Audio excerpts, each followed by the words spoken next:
How are you, bro?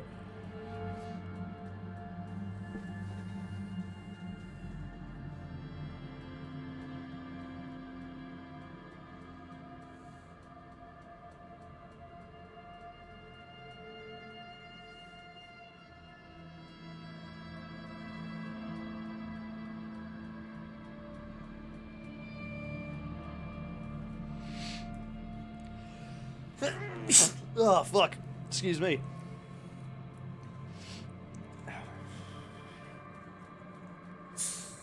Yeah, not too bad, man.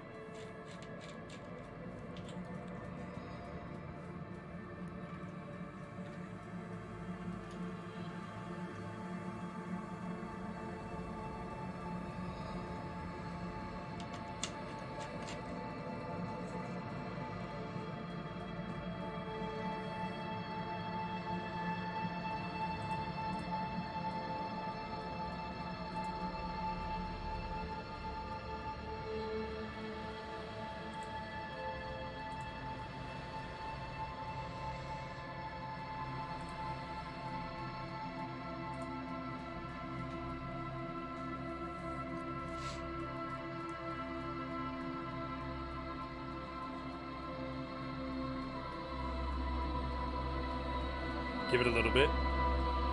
Just let other people maybe come through. Thank you for spamming.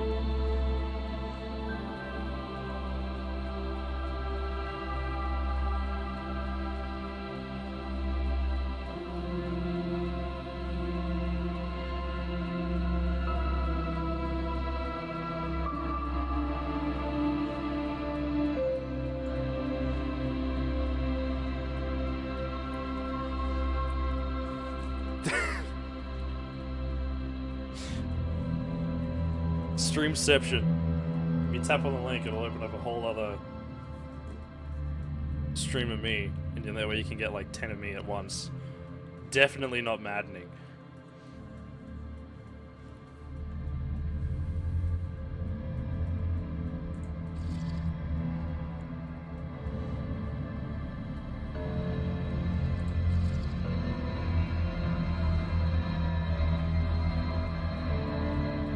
Yeah, exactly, yeah.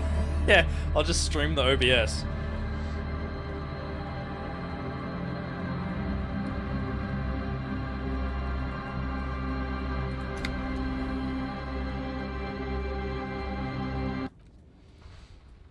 Alright.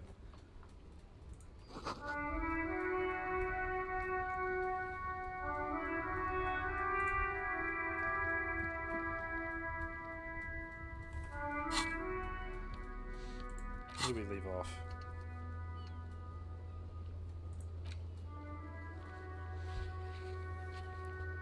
Did I end up getting the key? I can't remember.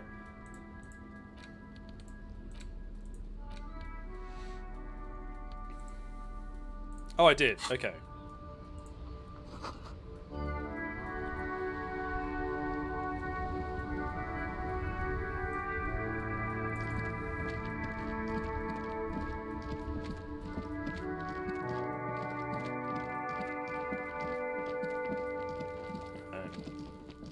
Hello, Kuno. This trash container is locked. The sliding lid has a padlock that says, whirling in rags. Open the padlock with the key. With a well-oiled crack, the lock pops open. It should now be possible to simply raise the lid. Don't. Maybe you shouldn't. Didn't I just have a premonition that there's something in there? There is, but you won't like it. Sweat forms on your brow. Your hand is still on the lid. Open the lid. The smell of rotten food rises to greet you. You see soggy cartons, dirty rags, and organic waste. Stinky. We're just in time. This hasn't been emptied for over a week. Let's look under the cartons first. You see milk and egg rest with one broken egg in it. Some pasta wrapper. Picking up the soggy packages somehow feels familiar. A box falls into pieces in your hands. Batiste Soleil cereal. There are plastic pasta packages below, and turbo noodles. Nothing of note, however. Turbo noodles. Hell yeah. They make you go faster. Rags next, Among I the guess. threadbare kitchen towels, something catches your eye. A pair of denim trousers. Okay. As the legs of the slime-covered jeans begin to unspool from the garbage, a rank corpse smell fills the air. The victim's clothes? Cadaverine odor is faint. If these belong to the deceased, they were removed when he was still in the early stages of decay.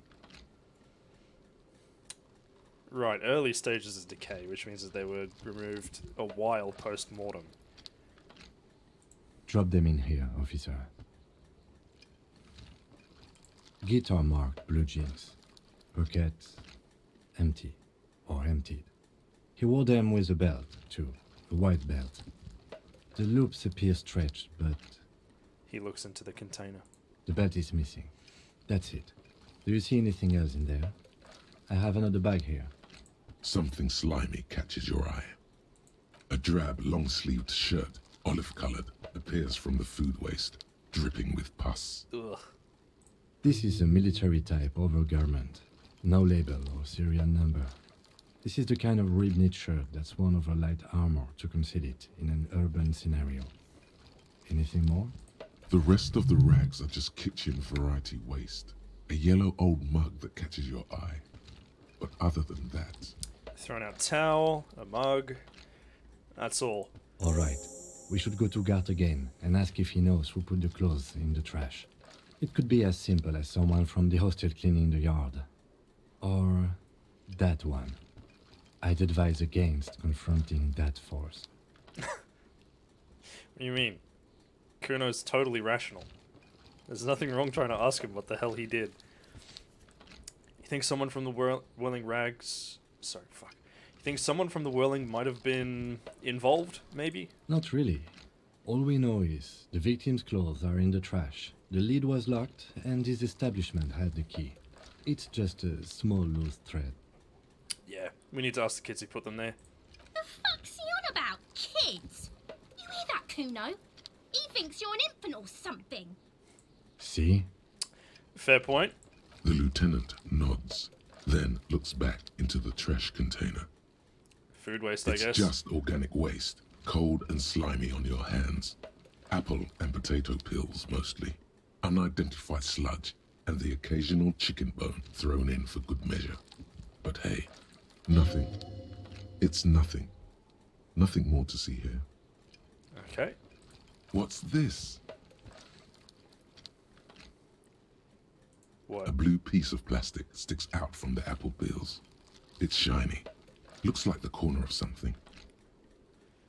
I'd pick it out, I guess. Something larger. A clipboard. A blue plastic clipboard with moist papers hanging from it. They look badly damaged, but you can still make out forms and notes, written in a man's handwriting. Officer, is that your paperwork? Oh, Christ. No, it can't be. Yes, it is. Look. This plastic has the RCM street grid on it. You've even got an autopsy form. A miserable looking slip of paper sticks to the board. If you don't mind me asking, how did this get in the trash?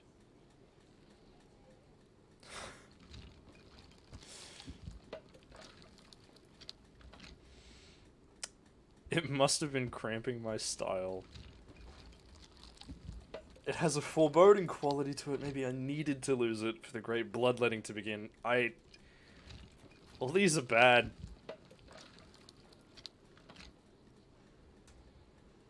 I mean, they have the key, right?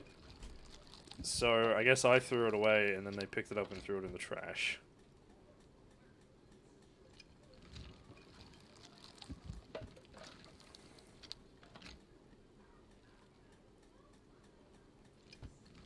Clearly crimping my style.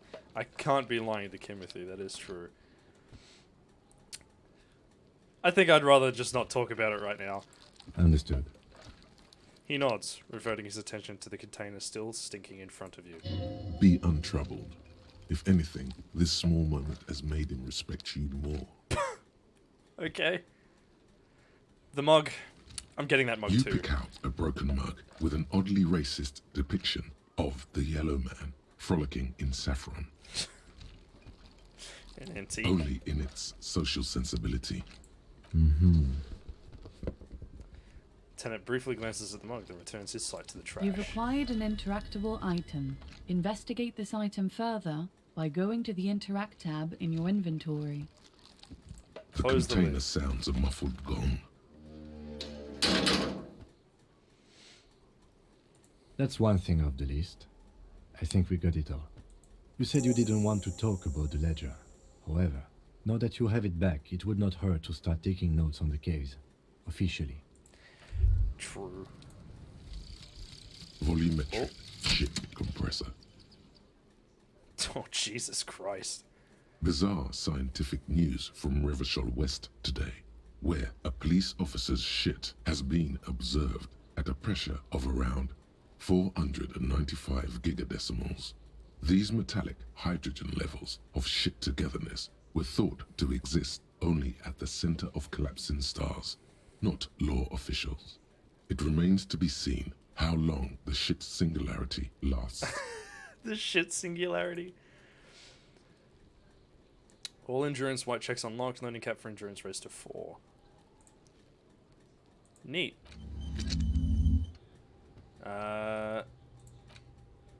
Yeah, on to Lonesome Way Home, I guess.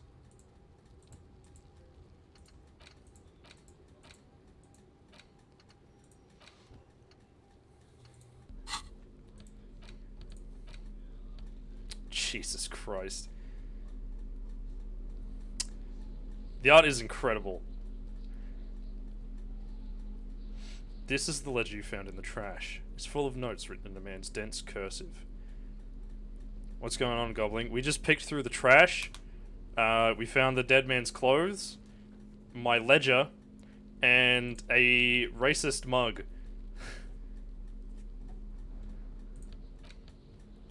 So I'm gonna... I didn't know it was racist until I went to pick it up. It's the ledger you found in the trash. A pitiful cabbage of white and yellow papers hanging from plastic board, barely held together by a metal clip. This sad display is made complete by the faint smell of urinal cleaner. The necktie has not shown up again, no. I think I broke them, unfortunately. Is there anything else? There's a piece of toilet paper, or is it cleaning tissue? No, Oh. it's toilet paper, desperately sticking to the back of the blue plastic clipboard. It's a metaphor for you. Below the pathetics, terror. Do not look into its blue heart.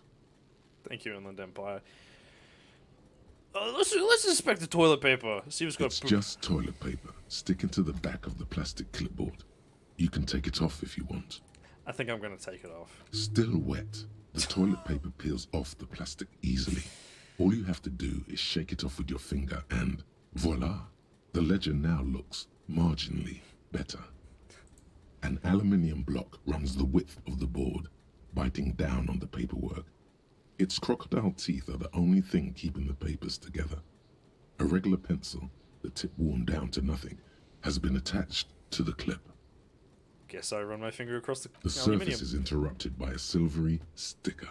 It's rectangular, sparkling with iridescence. You don't know how you didn't notice it before. Hey, Lieutenant, what is this? What? That thing. It's a halogen watermark. We use it for adding information to RCM property. Interesting. What kind of information? It depends. Aside from an anti-counterfeiting stamp, mine has my station number and address. The information varies by date of issue. Maybe yours will have how many cases you've solved. How many years you've been on the force, he's thinking. It'll have that. Any capable light with the right wavelength will do. Like, for example... All RCM vehicles have had lights designed to reveal halogen watermarks. Mine too. This means you can read the watermarks if you just turn the lights on. Cool. That's all. Thank Okay. you. While a bunch of sodden papers sag from the clipboard in your hand, it's a sorry sight. Why would I smell the ledger? I might leave that.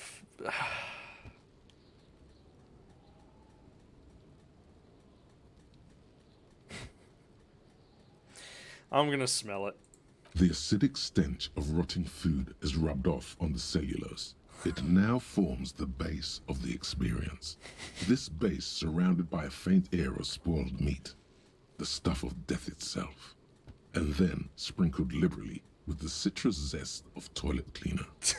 Yum. The lieutenant observes you, raising and lowering the toilet waterlogged mass under your nose, trying to get a good whiff. A good, analytical whiff. Excuse me, I just have to ask again. How did it get in the trash? I think I didn't want to be a cop anymore. I mean, that...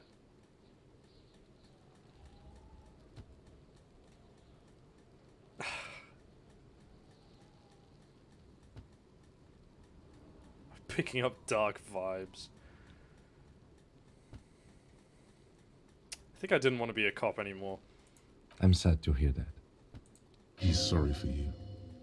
In any case, we are lucky you found it. Make sure it's all in there. Official notes are... well, they are dangerous. They contain confidentialities. That does track, yeah. Now, if you'll excuse me, that thing has filled me with the sudden urge to make sure mine is in perfect order. Thanks, Kim. Thank you, buddy. They're not exactly white. They're yellowed in patches by sunlight and alcohol, Jesus. and covered in dense blue handwriting. Ink escapes into watercolor patterns, reaching its tendrils across entire pages. The paper itself is checkered, with faint red lines forming short paragraphs. Once in a while, there's a red stamp that exclaims, "Case files commit to paper." The case files themselves are plenty.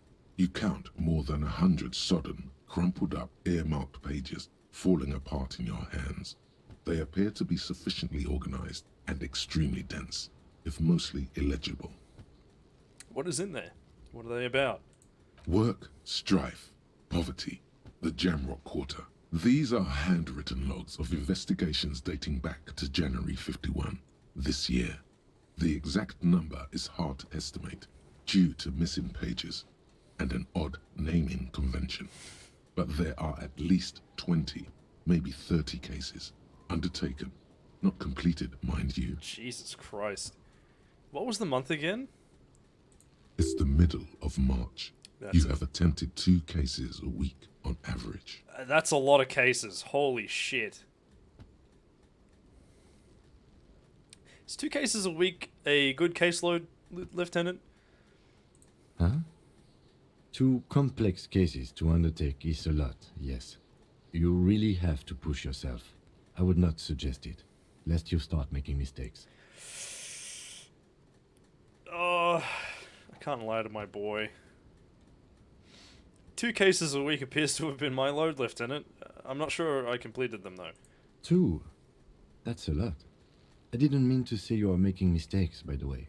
That was presumptuous of me. I burned out, alright. That's okay. We all do, sooner or later. Like a fan of gills, the checkered papers dry in your hand. The handwriting is extremely dense, if mostly illegible. There was mention of a naming convention here. Yes, it appears you employ a, shall we say, robust yet literary system. Each investigation has its case number written on the margins. Yet, still more tellingly, most are accompanied by a name. I don't like that I don't like that name is in quotation marks. A title, one might say even. One that draws inspiration from snoop fiction and vespertine cop show staples. Oh my. And they're written in capital letters too. Yes, all caps. One is called The Next World Mural. Another, The Square Bullet Hole Murders. Another yet, The Unsolvable Case. More? Others appear more light-hearted. The guys on a couch in an unexpected location, and the murder at the Ukar parlor. Even the rare article-free collapsing tenement. Murder features prominently throughout. It's going to take an effort to piece these case files together, but it can be done. Once you're done inspecting them, up close. Oh, do I show Kim my fucking naming? Like, how I've named my cases? Oh, no, dude.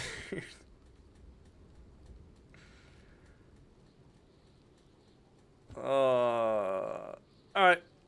Kim, my cases appear to employ some kind of, naming convention. You mean the alphanumeric? Officer, precinct, time of arrival at the scene? No, I mean a, non-numeric one with titles. Oh, you mean the titular? Yes, well, so do I. In our defense, almost everyone in the RCM does. Why is that? It's a holdover from the early days of the RCM, right after the revolution, when the organization had little idea how to do things. It persists in an unofficial capacity. Officers use these titles to refer to their work among themselves. I seem to have named a case the Square Bullet Hole Murders. Again, in your defense, I seem to have named one the man with the hole in his head. That was a real person. Oh my his god. death was real. Still, I named it that, to amuse myself. I pray his loved ones never find out. Oh, Kim, buddy. What happened to him? Rail spiked through the head. He died. It was a workplace accident. Jesus Christ. Like, Phineas Gage? Except he didn't die, he just had his frontal lobe taken out of his head. I have to open an official case, is there? There is, for precisely one more. 15 pages near the end remain untouched by the damage. The checkered grid forms a structure of passages, breaking the case into subtasks to accomplish. Once all the tasks are accomplished, the case is complete. Commit to paper. Sadly, the ledger only comes with an old, worn-down lead pencil. It's unfitting of this monumental event. Kim, do you have a pen? The lieutenant looks at his blue notebook. 2 fat, shiny pens hang from the binder, like large caliber bullets on an ammo belt. He is not really saying anything, just standing there, looking at them.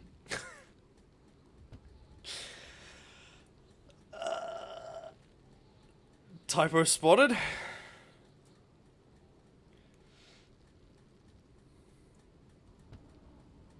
Lead.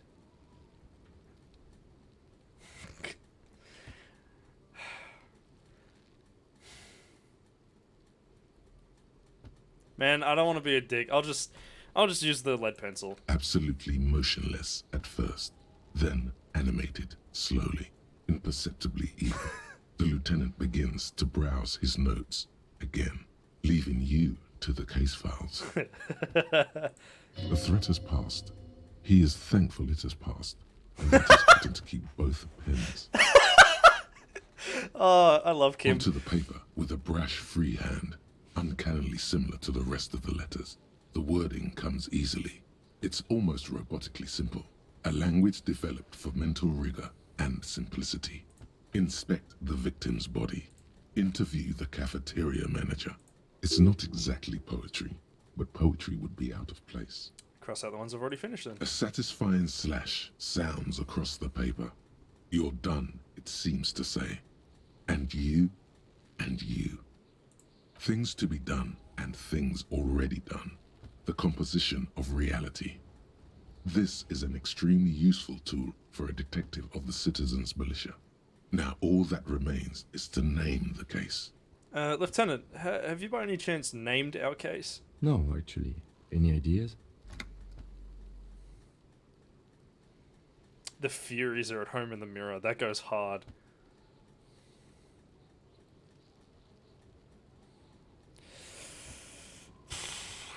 That goes so fucking hard.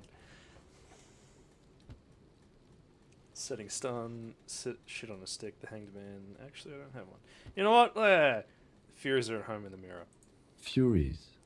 Yes, well, I don't know. I have to be honest, I'm not experiencing the internal strife that it refers to. And also, He furrows his brow. could you make it less poetic somehow?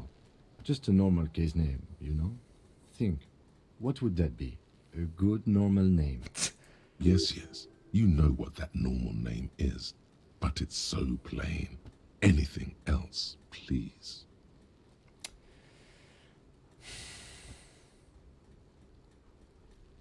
Blood's on the roller coaster of hard quotes. Yeah. The setting sun or the hanged man.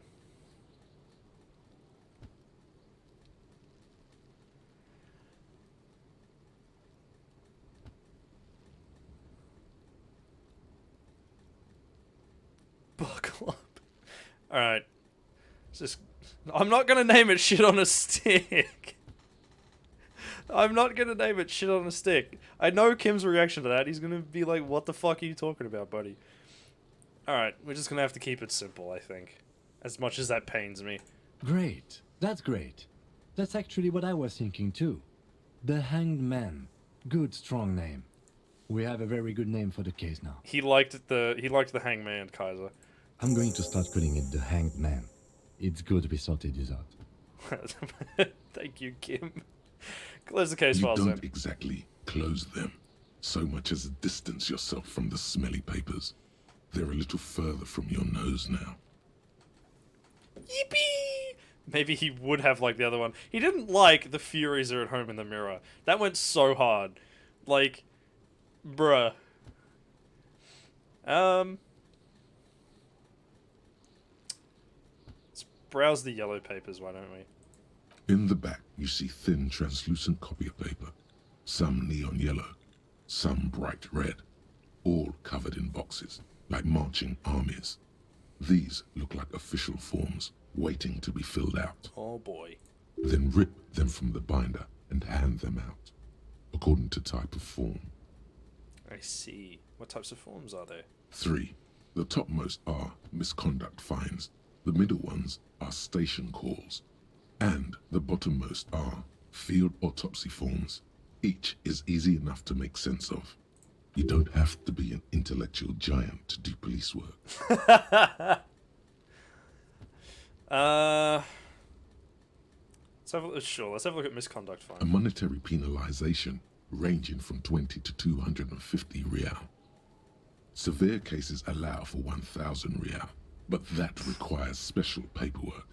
The details of issuing these fines are spread out over the rest of the fields, but they appear pleasantly vague. Jesus Christ, rhetoric.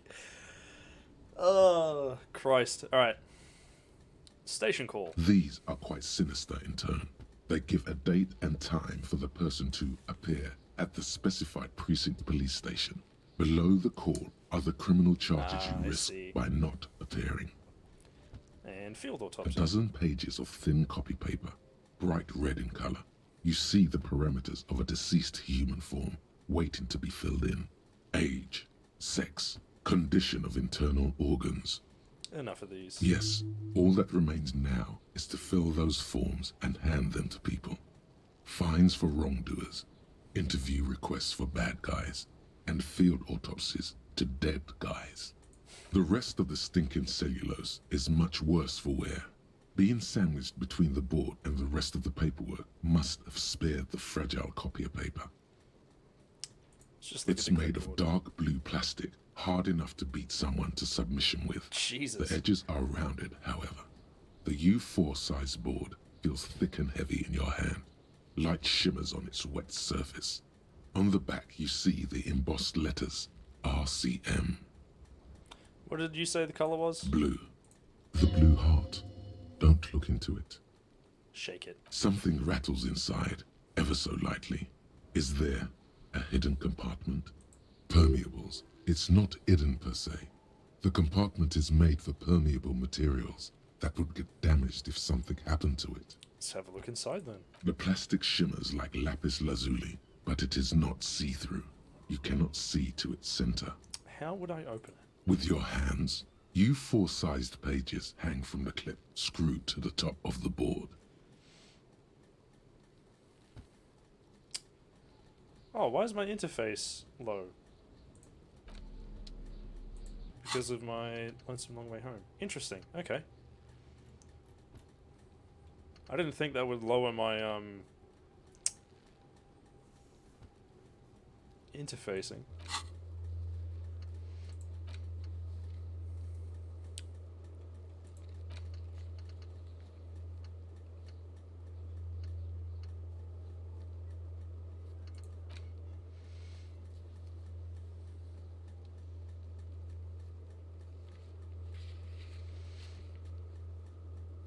Ah, I see.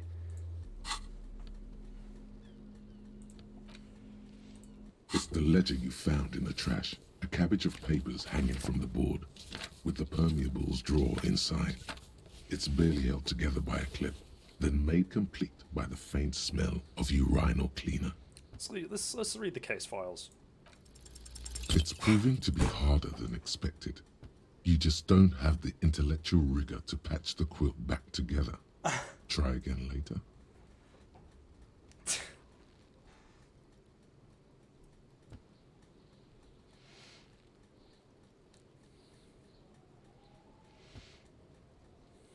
That's what it says. It says Lonesome Long Way Home is doing it. Alright, later, Jace.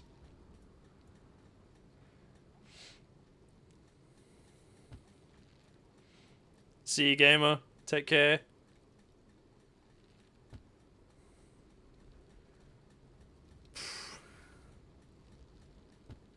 Yeah, I'm researching Lonesome Way Home. But it gives a +1 to Encyclopedia, but yeah. Alright, I guess we'll look at this broken-eared mug somehow made its way into the Whirling in Rags dumpster. It depicts a person of Samaran descent frolicking in a field of saffron flowers, buck-toothed and grinning feeble-mindedly. Seems to be a cheap knockoff of some colonial-era antique. It's just a racist mug. What's there to read here? Not much. It's actually quite a lot to read into here, actually. Look at all that content. Jesus Christ. Oh boy, here we go. What are you going to say about a broken, tossed-away mug that you dug out of the garbage?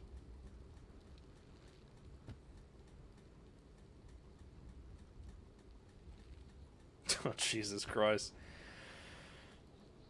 Yeah, I thought it would say on the thought.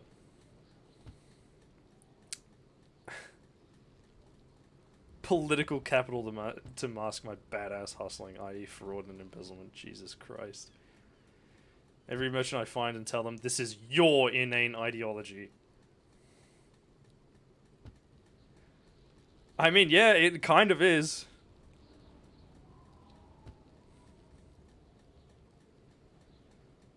Smuggler's example of prejudice. So again, you dug it out of the trash. Why? It wasn't going to offend anyone there. Why don't you just get back to your case? Fair enough.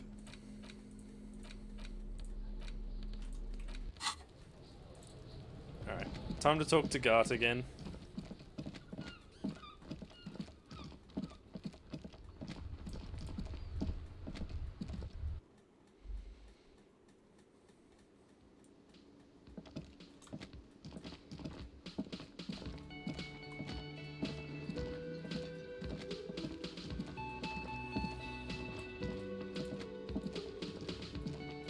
Can I help you? Use your trash container key. by the way. Thanks. I hope you found what you were looking for. I found the victim's clothes. How strange.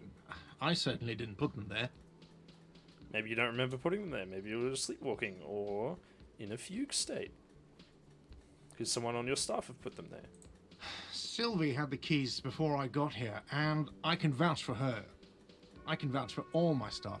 None of us would tamper with the crime scene.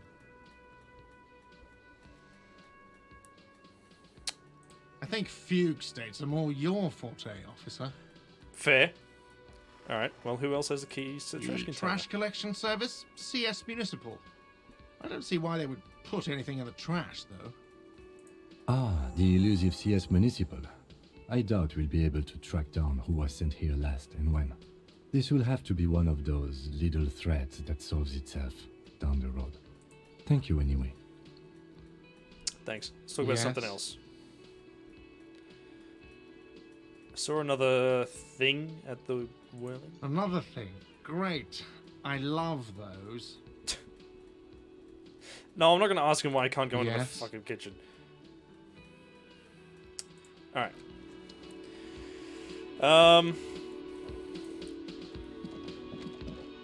God, how many real do I need to give him again? Like 120? Something like that. Inside, you see a set of steering levers, a radio microphone, a pull-out toolbox, and the soft glow of the fuel preheater gauge.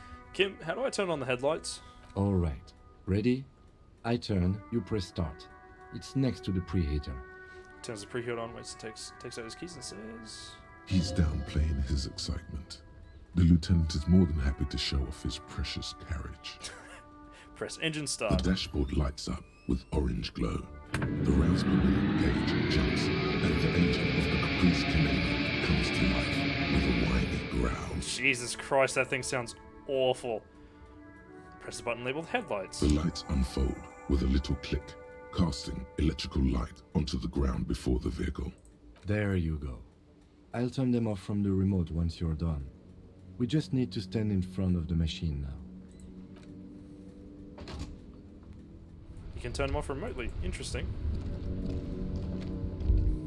As you hold your ledger's clip under the headlamp, an iridescent hologram appears. A street grid and the veins of a great river. A familiar sensation washes over you. There she is. Revachol West. There's a note of pride in the lieutenant's voice. Around the borders of the watermark are dozens, no, hundreds of micro-perforations.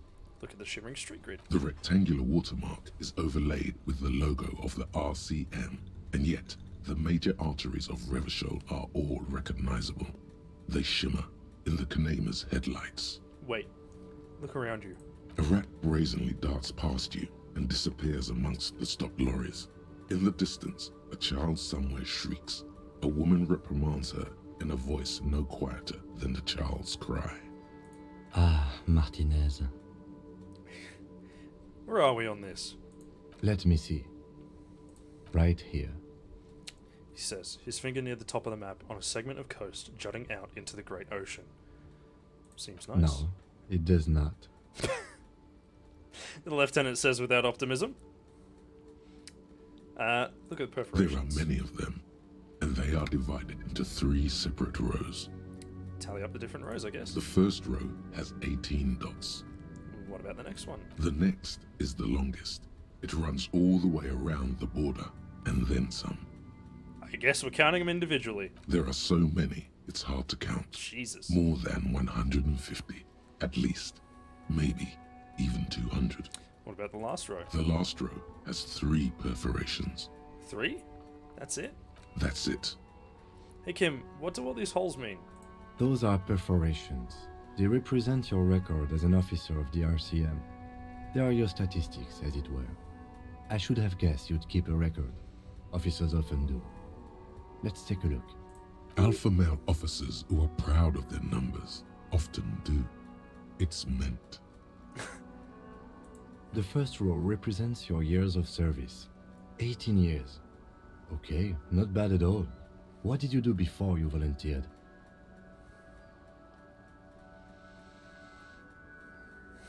Wait, 18 years I've done this? That's what it says. I might have guessed even longer based on your age. What did you do all those blissful years of your youth? Do you really think I have any idea? Fair point. Let's move on, shall we? This next row, the one that wraps all the way around, is your number of closed cases. Closed is good. It means finished.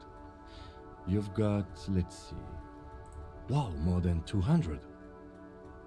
Is that a lot? It's quite a lot, even for someone who's been on the force for nearly 2 decades.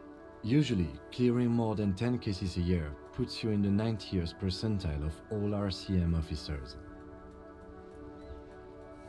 So you're saying I used to be a super cop?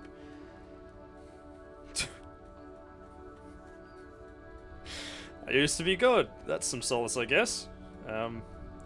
What's the last number?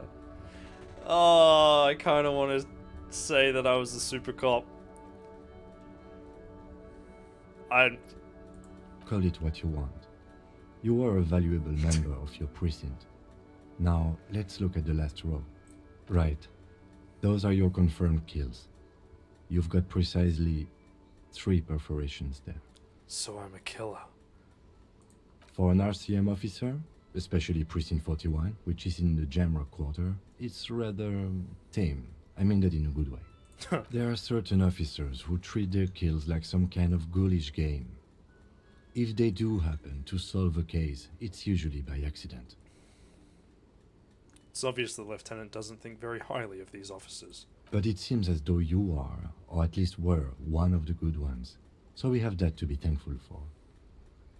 How do you handle the strain? Everyone has their own method of coping.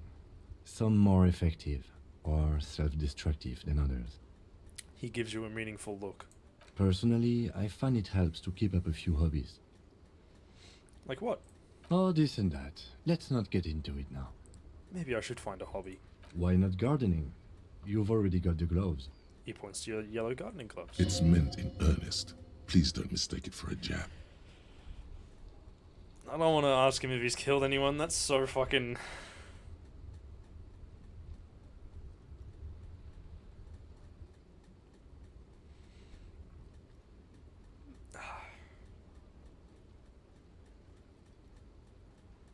I know that's what cops do. He is my bro. Alright. Yes. It's not a problem for him to state it, however. The lieutenant nods. Right. I'll go turn off the lights. You can now see your statistics. Name unknown, rank unknown, Superstar Cop 2? 2 communist? Interesting. Ultra-liberal, moralist, fascist, communist. Interesting. Okay. What to do now?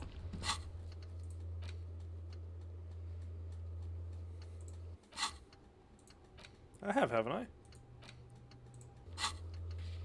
Equipment complete. Volumetric shit compressor thought. I have. Yeah, okay.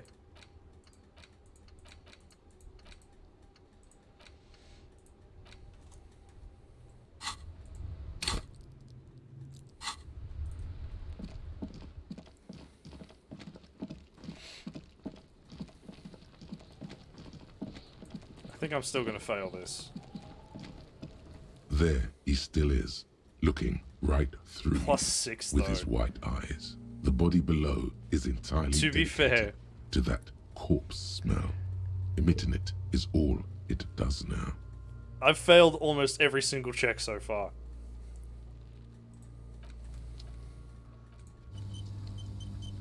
There he still is, looking right through you with his white eyes. Let's give the it a body go. below is entirely dead. As Oh, you breathe thank in, Christ. the odor comes over you.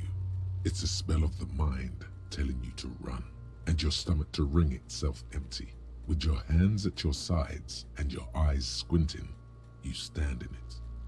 Step a bit closer. It is. The man before you is naked, but for a pair of underpants and enamel boots. His skin is greenish, marbled with decaying veins, and blotched by lividity. A fading web of tattoos covers his chest and shoulders. The cargo belt used to fasten him to the branch above appears industrial in strength. I would just like to point out that I barely passed. Alright, I guess we'll go toe to head. Let's inspect The the boots material first. appears to be ceramic. Its clean white stands in stark contrast to the decaying flesh above the knee. The man wore thick polymer socks, probably for padding. A fine array of interlocking plates covers them. So they're just armored boots. Delicate and fragile, they feel alien to the world around you, out of place somehow. These are clearly not boots. They're armor, possibly part of a larger set. These aren't just boots, are they? This is the armor he was stripped of. Indeed. Technically speaking, these are sabatons, not boots. Alright, nerd. What kind of armor is this exactly? Ceramic plate. Zirconium dioxide, most likely. This is where the make would be. Where? Under the hill. Fair weather. Fair weather model T500 VE. I'm guessing that's vitreous enamel. This is advanced stuff. Where's the rest of it? Scavenged by the locals? Piece by piece. He's been out here for 7 days. It would be odd if they didn't. We should keep a lookout for these species. The armor could yield information. This is one thing he might actually know. Maybe you're just wearing these boots and there is no... Nah, understood. The sabatons dangle off the man's decaying form, ageless and synthetic. The material looks out of place here. It is. It's expensive. Lieutenant draws a line in the condensation on the ceramic with his index finger. We've requested similar material for our tactical units for years now. The constabularies deemed it too costly. In that time, we've lost 6 men to semi-automatics. How much are we talking about? For a full set, about 4 years of wages. Jesus. For the northwest region of Revachol, an officer's average yearly income is 5,500 real, unadjusted for rank. Jesus Christ. Wait, my yearly pay is 5,500 real? Not too much, yes.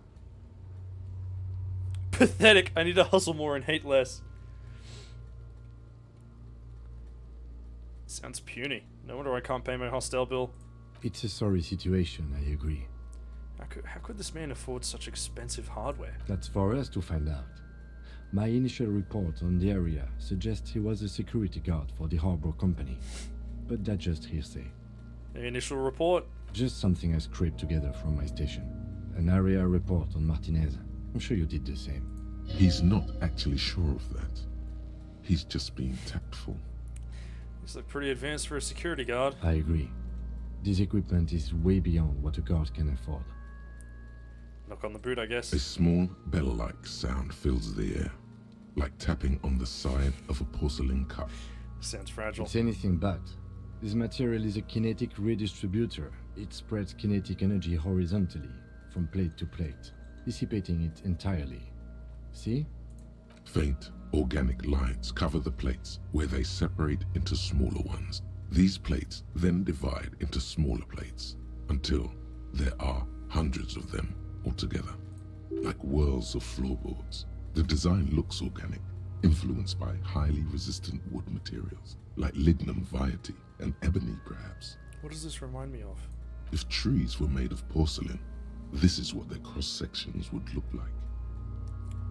Run your finger over the lines. The smooth, glossy surface fractures into ever more intricate interconnections, peaking on the right sabaton, where you notice. The whirls are in the shape of a letter and number combination, E50, 100, 1000. Looks like there's a serial number on the right sabaton. Good.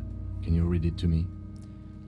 E50, 100, 1000. We have a make and a number. That's something. We can use the radio in my kinema when we're done. Either station can chase it for us. I feel like I'm not going to be able to pull the boot off. I'm gonna try it anyway. This feels dangerous. Are you sure?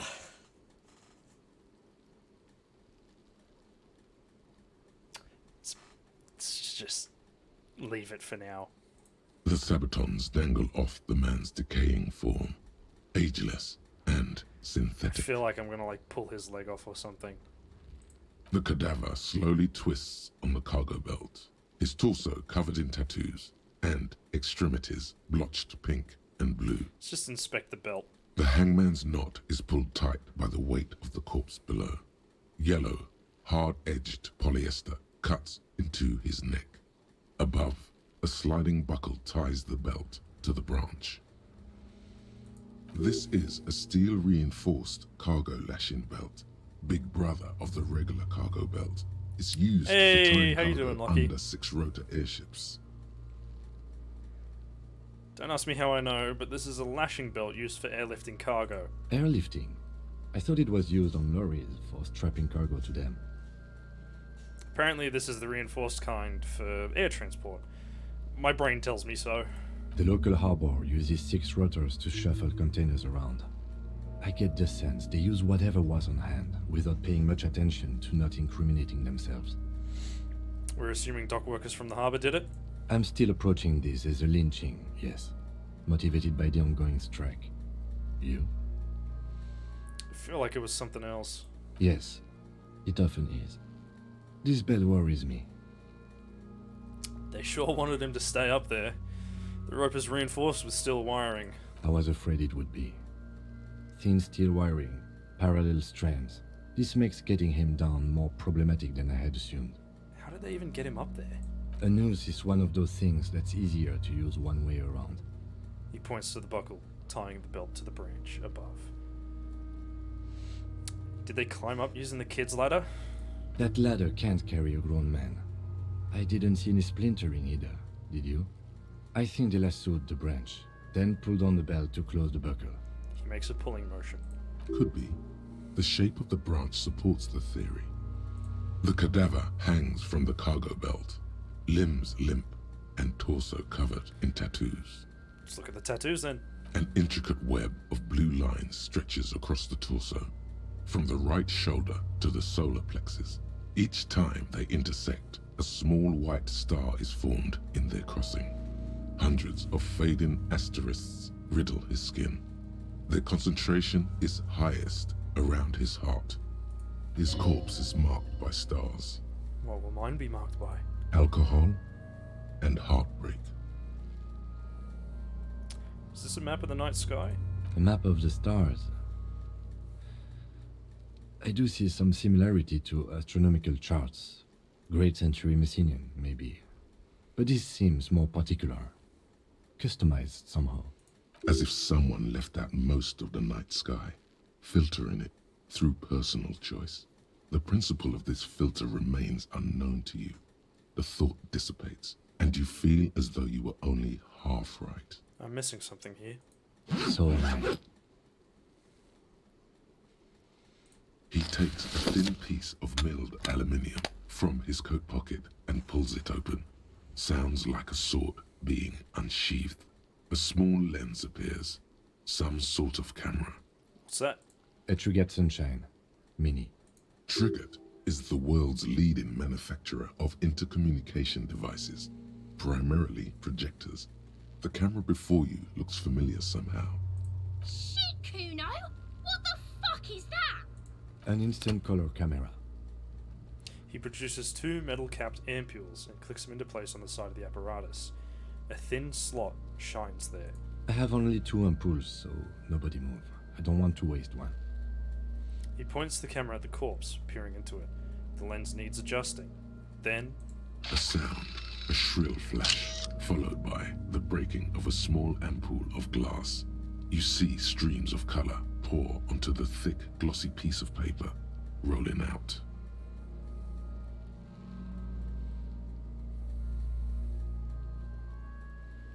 In case we need it. the lieutenant says and shakes the paper, letting it dry in the cold wind. On it, a color-perfect copy of the dead man's tattooed chest. Cool machine. Yes. It is pretty cool, isn't it? What do we need this photo for? It contains insight to the victim's person.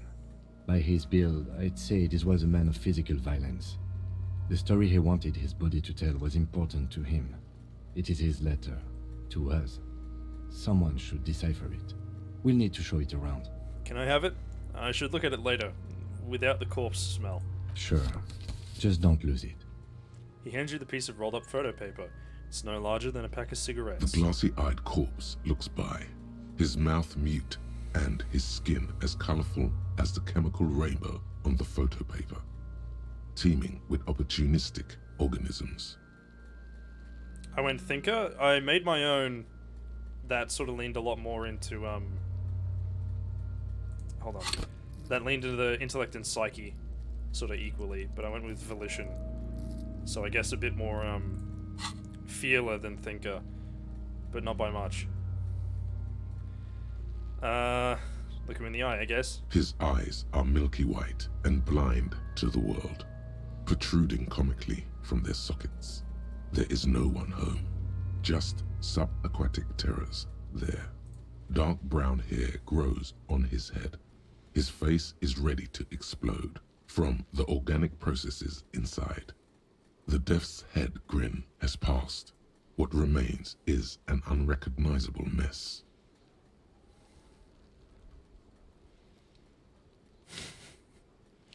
Tell me, who are you, dead man? I'm gone Where have you gone? into the wild pale yonder. And where is that? In the past, way out in the west. I can see you're gone, but who are you? I'm a joke. Look at me. You are now, but who were you when you were alive? A killer. A motherfucker. And a killer. I have another question for you. Go ahead, Cobbo. What is happening? What do you mean? I'm talking to you. It's the power of your Black frothy liquid starts bubbling on his lips. imagination. Go ahead. Ask me more questions. You fucking love questions. Why do I love questions so much? Because you're a copperoonie. Look at all of them go. Do you want more questions? Yeah, give me questions. Here you go, you loony. Why do I feel like I've forgotten something terrible? Because you have. Is my name Rooney? Fuck no. You're no Rooney. Rooney is obviously not who I am. Between you and me, your name is probably Harry. I feel like I've been getting a lot of Harry lately. Could I really be Harry? You can be anything you want, brother Corpo. Enough. Come back later, Corpo. Amuse yourself with my frank manners and my memento mori features. If possible, also, see me in your dreams. Jesus Christ. How do we get him down? Are you sure we finished the preliminary examination of the cadaver? We might miss some of these things once he's done. Step back and have another look first. The cadaver slowly twists on the cargo belt. His torso. Squint As you step narrow back. your eyes, the monster before you blurs into a violent mess of green and pink. This is a trick. You've done it before. Pink is where the blood settled in the first hours post-mortem. You can use it to see if the corpse has been tampered with. Does his position at the time of death match the discoloration? Only the lower extremities are pink with a dash of blue. His fatted hands, thighs, and his neck, just above the noose. The rest of the corpse appears dark green in the cold spring air. His face and hands are pink. Thighs too. I see it. His neck too.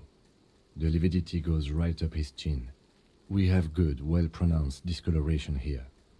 Relax my eyes. The monster comes back into focus, an explosion of color, coursing with dark marbled veins. His stomach appears pregnant with something. Black liquid streams down his thigh and onto his boot. Ugh. So, what do you think?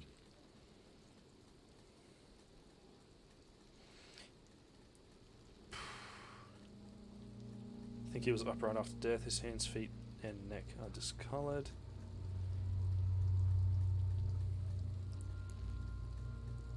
He's beaten up. I do. Most of them are post-mortem. Maybe even all of them. The delinquents have made our jobs harder with their little sport. Stop talking in riddles, coin slot. It means you fucked him up good, Kuno. Fucked him up brutal like. Jesus Christ. I think he was upright after death. His hands, feet, and neck are discolored. Agreed. Especially on the neck. The belt acted like a tourniquet, keeping the blood in his head. The hypostasis supports a hanging. Could it still be he was moved after death? There's always a chance. We should check for ligament marks on his neck to see if they're in tune with the belt. We'll have to get him down first. Something's coming out of him. A pool of blood and feces has eaten into the frozen mud below the man's feet. Purge liquid is dripping into it, drop by drop. The victim appears to have contained no more than half a kilogram of digestion at the time of death. The fuck he's saying? Talking about shit. Jesus.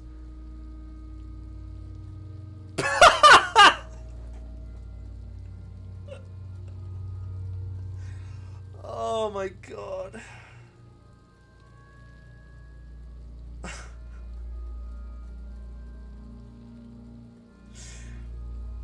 Oh my god.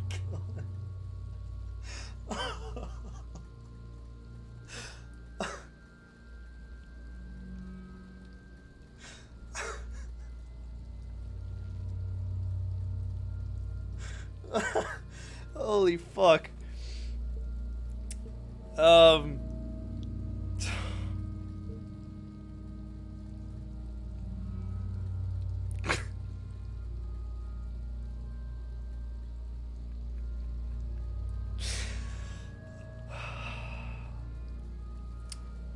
Alright.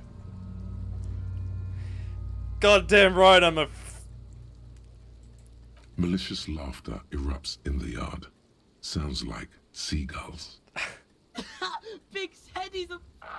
The lieutenant's face is made of stone, Back off and catch my breath. but there is no breath to catch. Only the cadaver filling the air into the nostrils. He slowly rotates before you, decomposing. Alright. So the examination's done. Let's get him down. The steel-reinforced belt presents a unique challenge. I brought chain cutters, but I don't see a good angle of approach to the belt. No, you kind of have to climb the tree, don't you? He doesn't actually think the challenge is unique. He thinks it's frustrating, annoying, and harder than he thought. The cadaver is a good 1.2 meters up. Neither one of us can reach the belt without assistance. And even if we do, there's the question of cutting the airship strength material. Maybe we could shoot him down.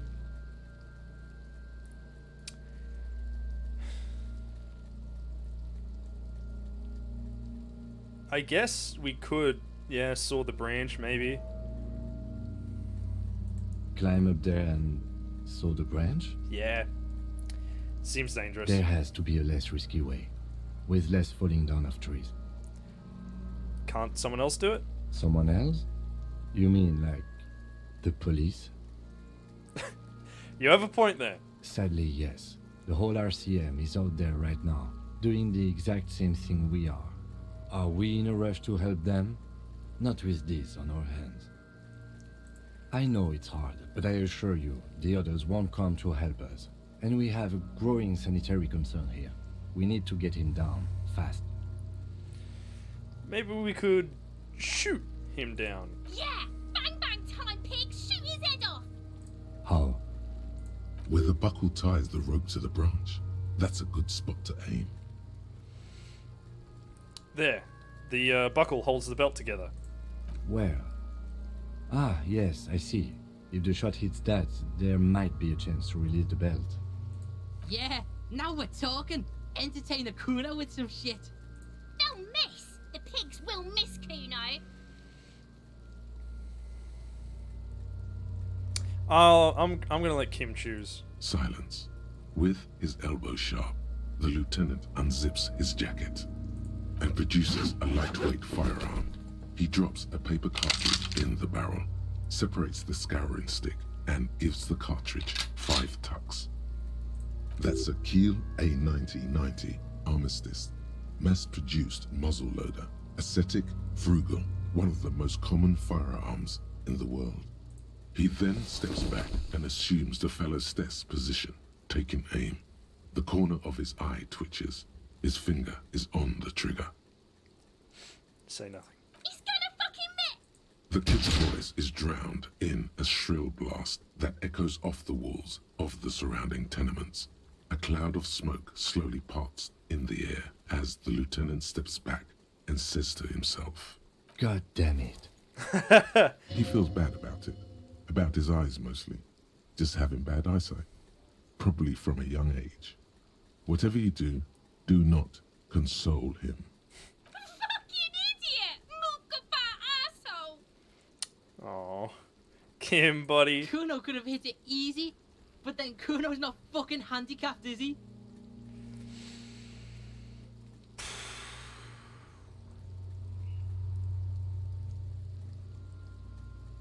Do not it is a muzzle loader, yeah, that's true. They're not exactly, accurate things. Especially at pistol length. Yeah, I think I'm just gonna move past it. I have to say, it's beginning to look unlikely we can get him down without assistance.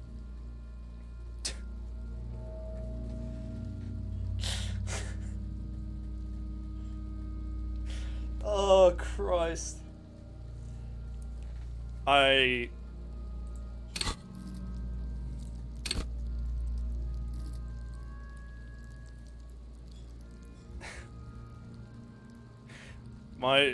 only have a +1 to my savoir-faire. I don't think I'm gonna hit that shot.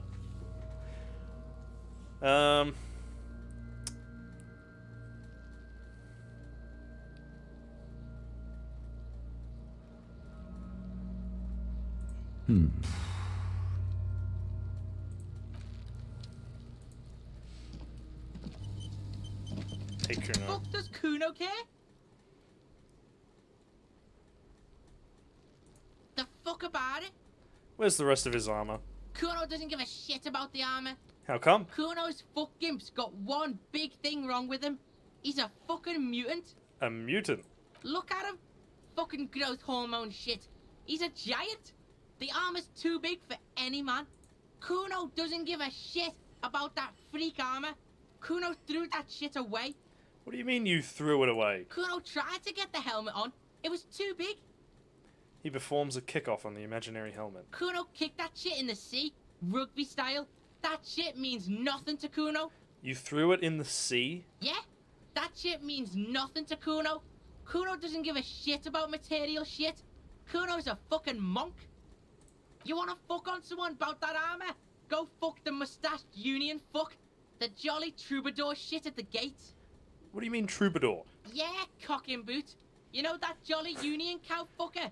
Came around talking about cows or some shit. Came around pretending like he cares about cows. So yeah, he's the one you want to talk to. He's fucking crazy about that armor shit. Coming here pretending like he likes cows. Trying to catch a peep at Kuno's armor. Go to the gate. Ask him yourself. Curious, my liege. Why did Kuno feed you this information? Man, I am not going to fucking push Kuno anymore. Yes, pray pardon, sire. Better to let it be. I did not mean to make you paranoid. There are contusions all over his body. Did you do that? He's not gonna know what the fuck a contusion is. Fuck are you talking about? What is this contusion shit? He grabs his head like it's suddenly hurting. He says you're stupid, Kuno. They want to make you stupid again. I hate words too. A contusion is a bruise. I'm talking about the marks your stones left on the corpse. Oh, did Kuno make your shit sniffing harder? Obstruction of shit sniffing? This is Kuno's kingdom. Kuno fucking rules here. You hear the lieutenant hum. More on this later. Right now, let's talk about something You're else. testing Kuno's... Get lost. Jesus Christ. More questions about the crime Yeah. scene. The kingdom of Kuno? The fuck do you want with it? The dead man's clothes were in the trash container. How did they get there? Yeah, Kuno doesn't know shit about that. That shit is beneath Kuno. I need to know. It could be a lead in the investigation. Someone may have tampered with the murder scene. Listen. Kuno doesn't care about this small time shit. Just listen. Kuno saw what you did there, dumpster diving. Sad shit. Kuno could hook you up with some sweet rags. Shit like Kuno's wearing. Your size, good price. 500 real.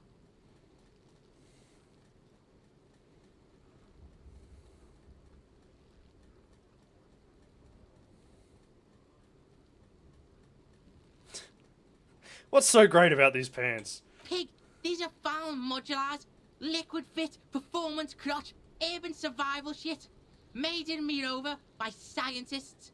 Pants scientists. Pants scientists! Believe it, you need this shit.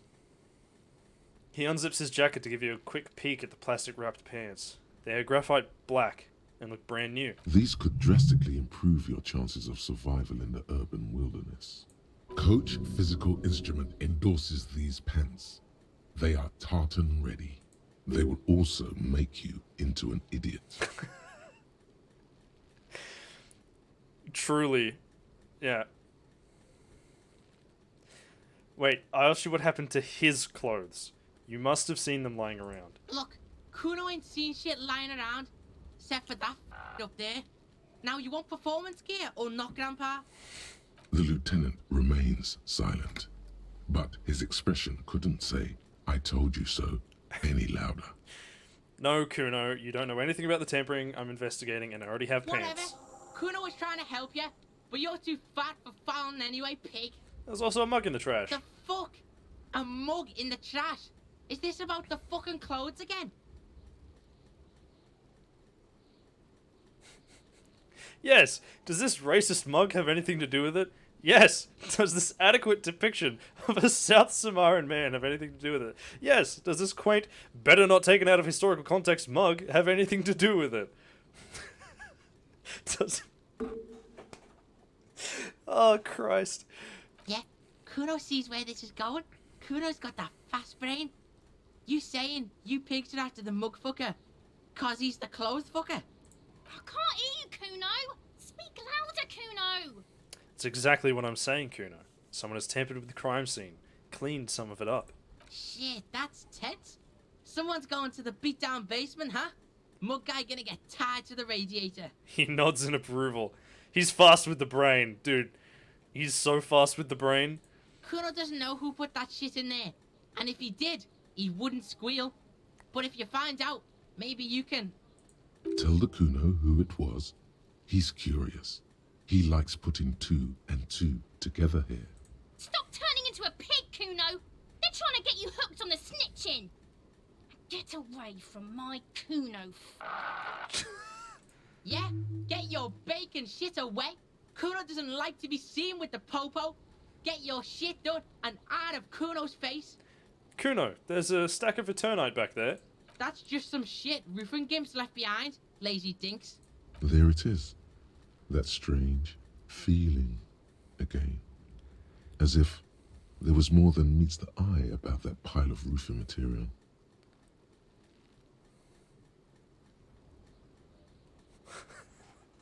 Don't I have a single normal thing to say? Oh my god. You can't hide it. I see without vision, with my inner eye. So you say, but I saw past the veil. Jesus Christ. With those gimps left-handed?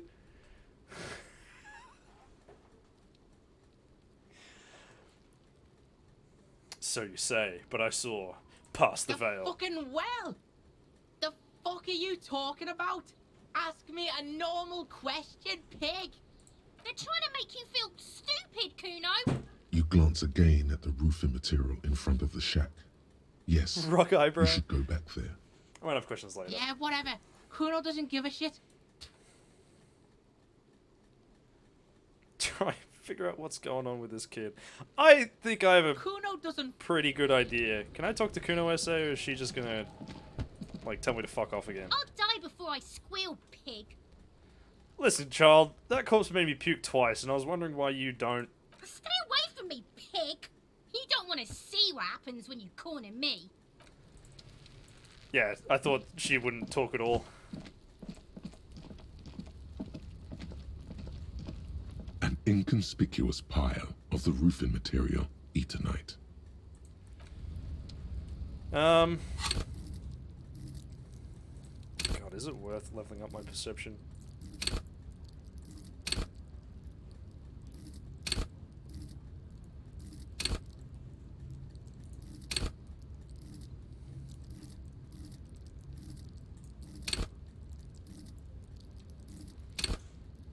I think, yeah, alright, I think I'm going to invest in perception. I think that's going to be pretty useful.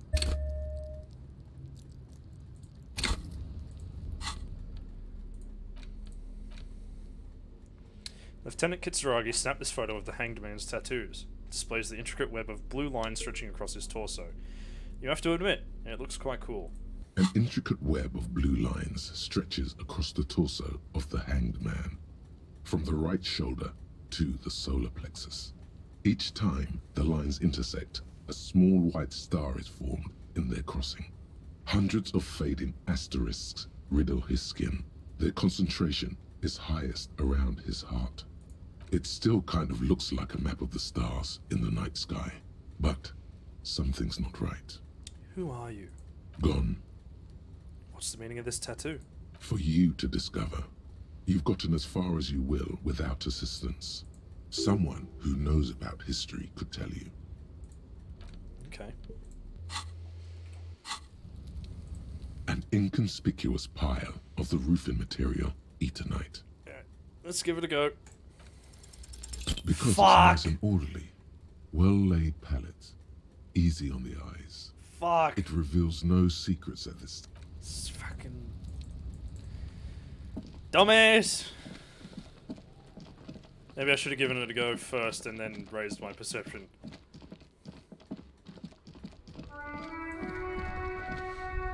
Oh yeah, we can talk to one of the stations to track the serial number. Inside, you see a set of steering levers, a radio microphone, a pull-out toolbox, and the soft glow of the fuel preheater gauge. This is Precinct 57. How may I assist you? Could you run a serial number from a pair of armored boots for me? Sure, officer. What's the number? And the make of the armor, if you know it. E50, 100, 1000. The make and model of the armor is Fairweather T500 VE. Got it. I'll contact the ICP database immediately. Call back tomorrow. Hopefully they'll have dug up something useful by then. The International Collaboration Police, ICP, is an inter-Isolari law enforcement service, the crown jewel in the moral intern diadem, alongside EPIS and the coalition government. I need you to connect me to a civilian, a Sylvie. She may have reported a murder. Of course. What is her number, officer? Kim, didn't Gart give you Sylvie's number? Yes, hold on. Her number is 005 1944 298. Received. Hold on, officer.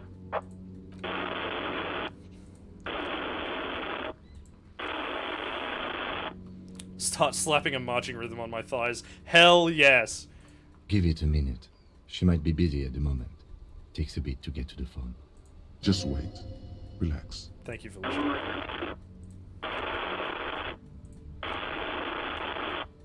Officer, I have Sylvie Malaika on the line for you. Yes, hello? A female voice greets you through static. Sounds like she's a million miles away from here.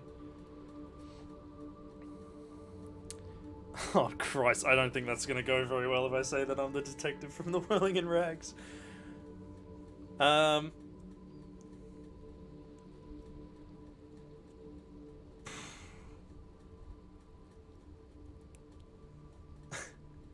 Hello, this is the police calling. I have some questions for you about your last days at work.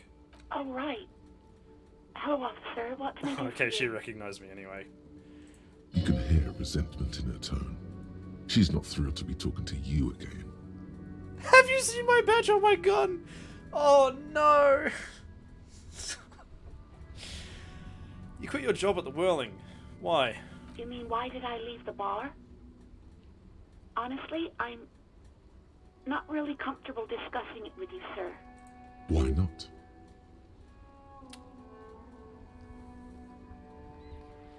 Okay. Did you leave because of Garte? I mean, that's what he said. What? No, why would you even think that? Sylvie, don't be afraid of that pig. You have to stand up for yourself. So you do agree that... Jesus fucking Christ. Alright, he told me he asked you out. Are you saying it didn't happen? Please, don't bring Gar into this. It's none of your business. I already said I don't want to talk about this. You're messing everything up again. Okay. Is it you who called the police? No, not me. Do you know who made that call? No, sorry. I don't. Not a lot of people have phones around here. Copper thieves take the wires. People don't have the money to have the cables put in again. They use the Union's phone, or the one on the coast. So the Union has a phone, and there's one further down the coast. Got it. It was someone else. We'll find them sooner or later, officer. It just might take a while.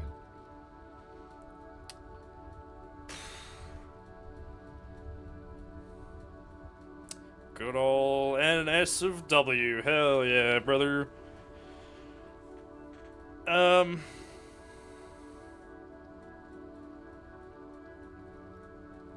don't want to push too hard.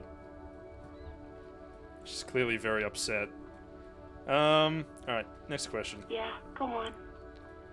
Do you know how my paperwork ended up in the trash container behind the whirling? Well, you tried to jam it down the toilet, sir. Jesus Christ. Clogging it completely.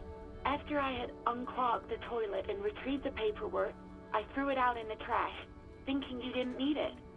I am sorry about that. Anything else, Detective? Do I ask her about my gun and my badge?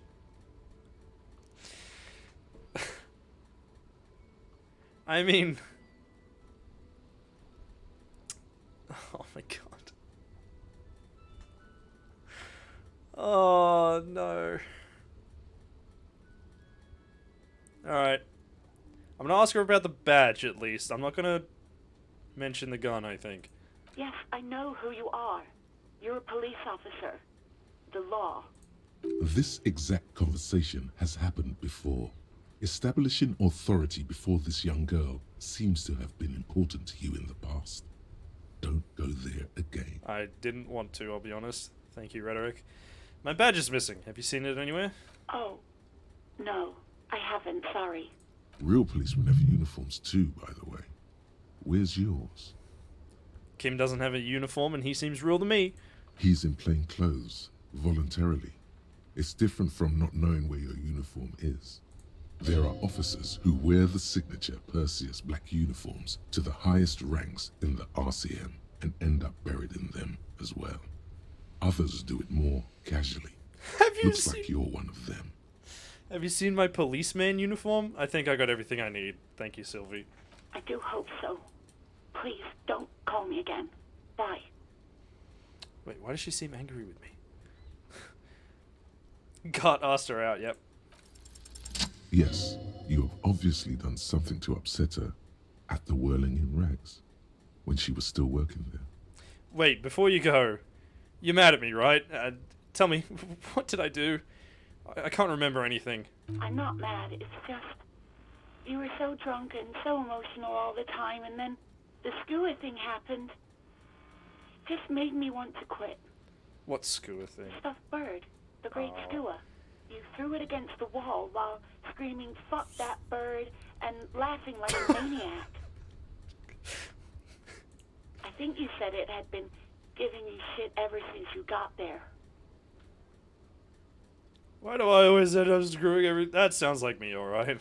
Didn't seem like you had fun doing it, though. So you're telling me that I was the one who made you want to quit? Yes, obviously. You were the worst client I've ever seen. And I have seen so many assholes in this place. I've had sailors fighting, union guys grabbing my ass, kids stealing booze. Once a guy was glued to the karaoke machine every night for 2 months. But you... Go on. I want to know what I did. Well, you were worse than all of them. Honestly, you were getting borderline aggressive. Are you mad at me? Even about little things like not turning down the volume at 3 a.m. I even liked one of those songs you kept listening to on repeat.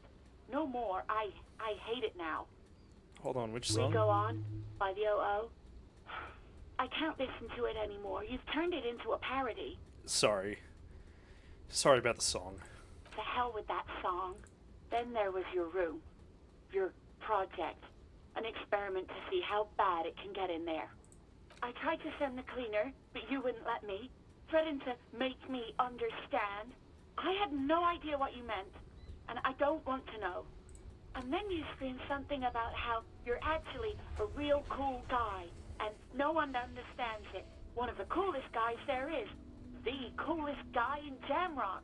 Something about disco, too. I'm sorry. And then I had to deal with your toilet. The one you clogged with police documents, causing water damage downstairs in the kitchen. I won't even mention you waving your gun around, harassing customers, threatening to sing karaoke, threatening to kill yourself. Jesus Christ. Okay, I get it. I wasn't a very good tenant. No, you really weren't. You were simply the worst. I'm truly sorry for everything, Sylvie. God, I know I shouldn't have brought it up. Just try not to call me again, and let's pretend it never happened. But when I spoke to God, it seemed like he thought you left because of him. Wait, really? No, this is absolutely not true. I like Guard. I really do. Didn't he cross the line when he asked you out? No, I was actually flattered. I've always liked him. It was just bad timing. With the corpse and all that. There's a pause. You can almost see her on the other side. The telephone cord coiled around her index. I didn't know what to say to him later. Then you came and destroyed the place. So I left without explaining. I should have told him, maybe. I can tell him. Okay, but please don't mess it up. Please don't take out your gun or something. Good thing I don't have my gun to take out. What else did I sing beside the OO? I'm looking for a song. All sorts of things. From disco, rock too. So much Yeah. disco and rock. Maybe you can help me identify this one particular song? Which one would that be? One that was really sad. Sad? I think the one you mean is the smallest church in San Sans. Richard, that write-up. Her voice carries a tone of disappointment. Interesting. You still have to find it, however. Right. Thank you for talking with me. Take care. You hear a sigh of relief on the other end of the radio. Wordless, the call breaks. Then, the already familiar voice. Anything else I can help you with, officer? I think I'm done. 57's over and out. In the cabin, you see... Oh. Hey, so we've been monitoring you internally, and now we know your Copo type. Wait, there are copper types? Yes. Guess what's yours? Cool cop? No, you're the sorry cop. The cop who's sorriest. Let's make it official then, shall we? Huge lack of enthusiasm going on in here. Okay, but... Okay.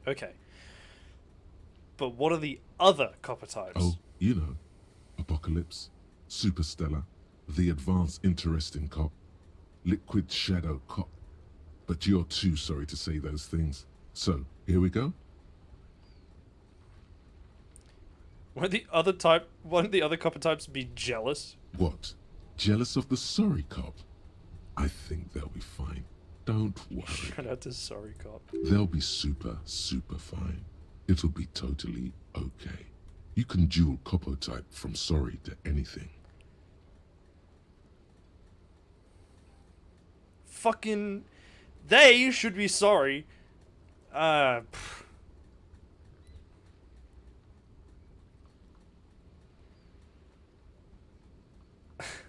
Okay, I guess I'll go with it, see what happens. I'm sorry. Of course you are. It's okay. See if you can get something out of this, like info. Or maybe every time you say you're sorry, you get $1 million. That won't happen. Aw.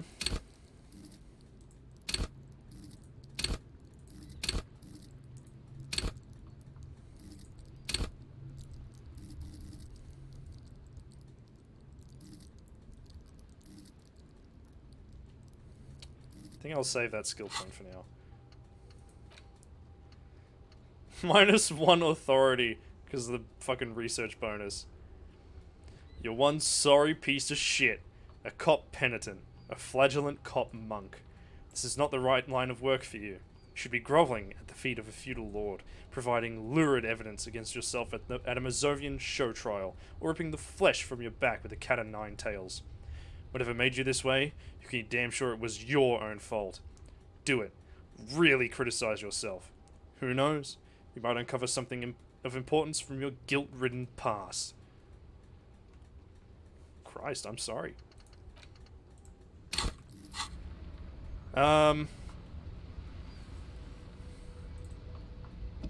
Okay. Oh yeah, I guess I'll talk to Garte about it. Or Gart, sorry.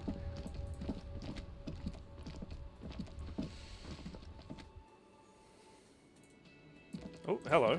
Where'd you come from?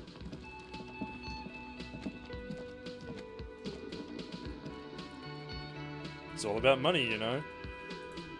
I guess? Can I help you? I talked to Sylvie. She left because of me, not you. Wait, what? But what about the bird? The bird? Yes, the bird. I found it lying on the floor with a broken wing the morning she left. She didn't break it. I did. I threw it against the wall. You broke the skewer! His face is flushed with emotions. A rash covers his neck. I assure you it was him. Thank you, Kim. It's as if he can't decide whether to be angry or relieved that it was you. Again. Why on earth did you have to break the skewer? It's a mystery. I can't believe it. I was so sure it was Sylvie. Even worse, I thought she was trying to send me a message. Symbol of hope and all. A tender type of hope. Something stirs in you. Perhaps this is why you broke it. All right. Did she say anything else? About me, you know? Did she say anything about me? She said she was flattered. It was just bad timing. Really? I should give her a call then. The man doesn't know what to say. He wipes his brow and stares at the counter. Thanks, I guess. Was there anything else you wanted, or...? Yes, have you got it? How much do I owe A again? lot. Yeah, A 130. lot. For the room, drink, like what?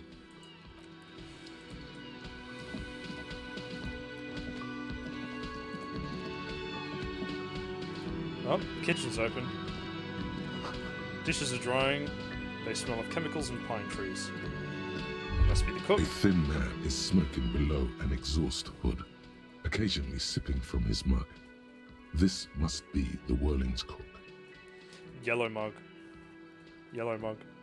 As you step in, he nods toward the table and says something in a completely foreign language. The only words you can make out are Goranci and Kubek. Okay, it's definitely not his name. Whatever you do, please don't call him Goranci Kubek. Please. It's not funny.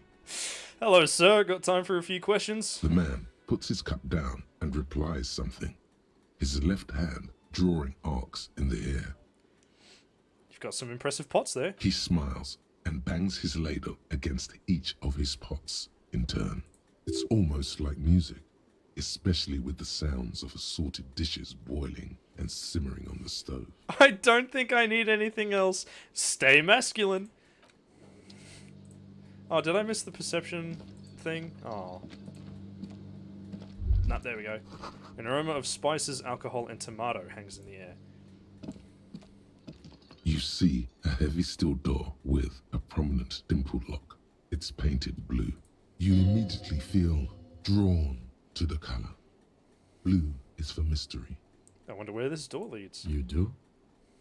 It's a door in the back of the kitchen. Why do you care where it leads? It's part of the Whirling in Rags. There's something about this place that makes me want to know. Eccentric. But okay, I suppose we could look into it. As a side investigation. God, Kim really is just such a fucking bro. He's not bothered by your eccentricity. He seems genuinely intrigued himself. The door and the main investigation will merge into a stereo investigation.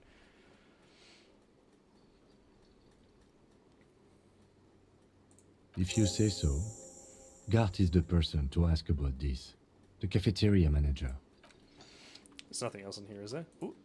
Spices. Real, yoink.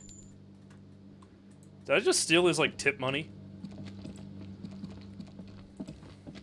I probably just fucking yoinked his tip money, huh? Can I help you? Another thing. Great. I love those. There's a mysterious blue steel door in the back of the kitchen. Oh, yes, that door, sure. There's nothing mysterious about it. It's just a door. Do you know what's behind it? Do you have... No, I don't have a key. I don't know how to get there. And I don't care either. It's not like I've been wondering about it for 10 years. It's just a frit warehouse, probably. Or some boring storage space with a bunch of old junk and dust. Junk and dust. He runs his finger across the counter to check for dirt. He's attempting to maintain an air of indifference. It's absolutely not convincing. I think you'd like to know what's back there. Fine, okay, a little. But my job doesn't leave me time for wondering about one locked door in one of the cafeterias I manage. So I haven't opened it. I have cleaned the whole place 100 times over, though, after the animals. And I haven't found a key, so good luck with that. Yes? So it's locked then, obviously.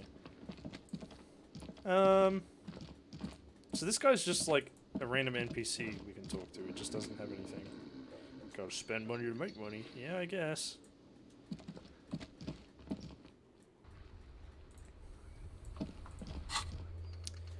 Man, I got a lot of tasks.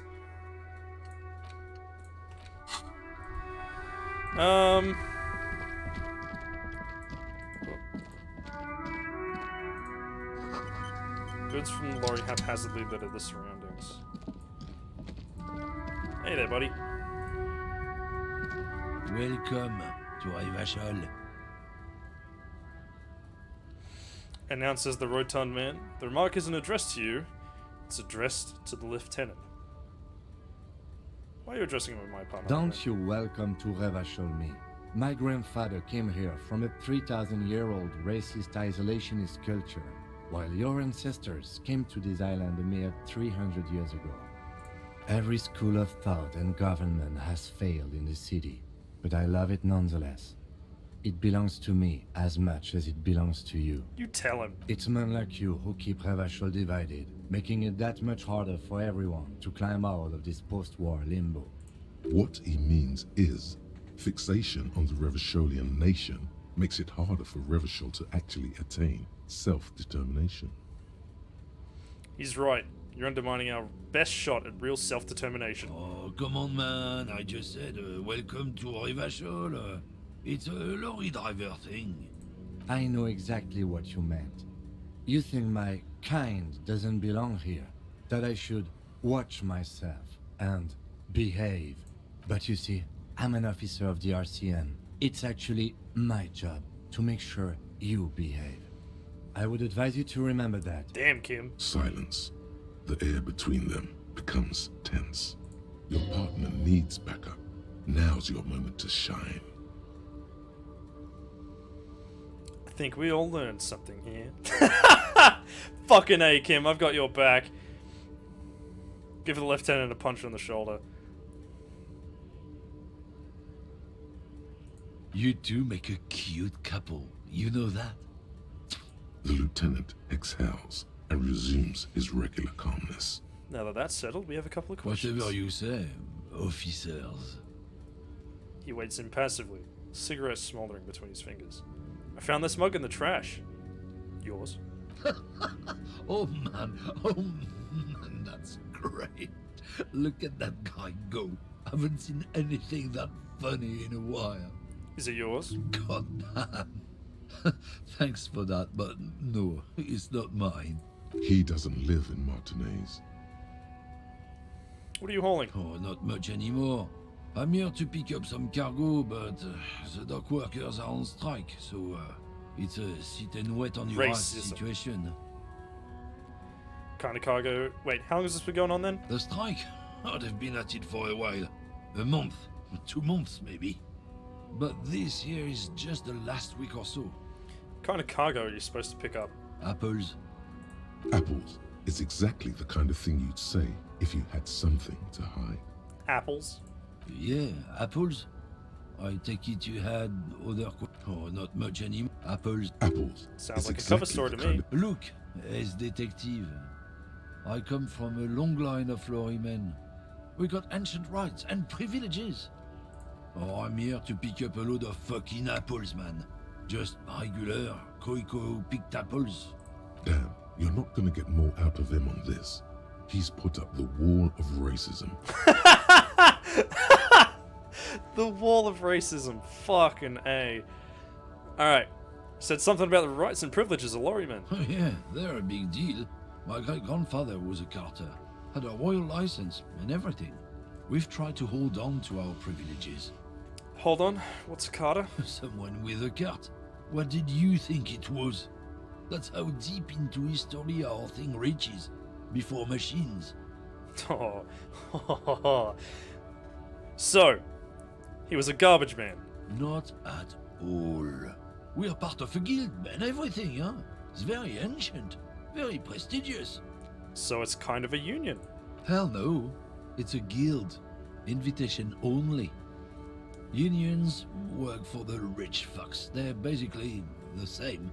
Been trying to fuck us out of our heritage in the name of profit, but you can't replace experience. Trusting street thugs with their goods is going to fuck them right up the ass. Mark my words. Generations of practice ain't no laughing matter. We're done now. Jump Jams, a popular music mag. Glossy magazine, most able-bodied men. This issue hosts a top 10 list. Frit.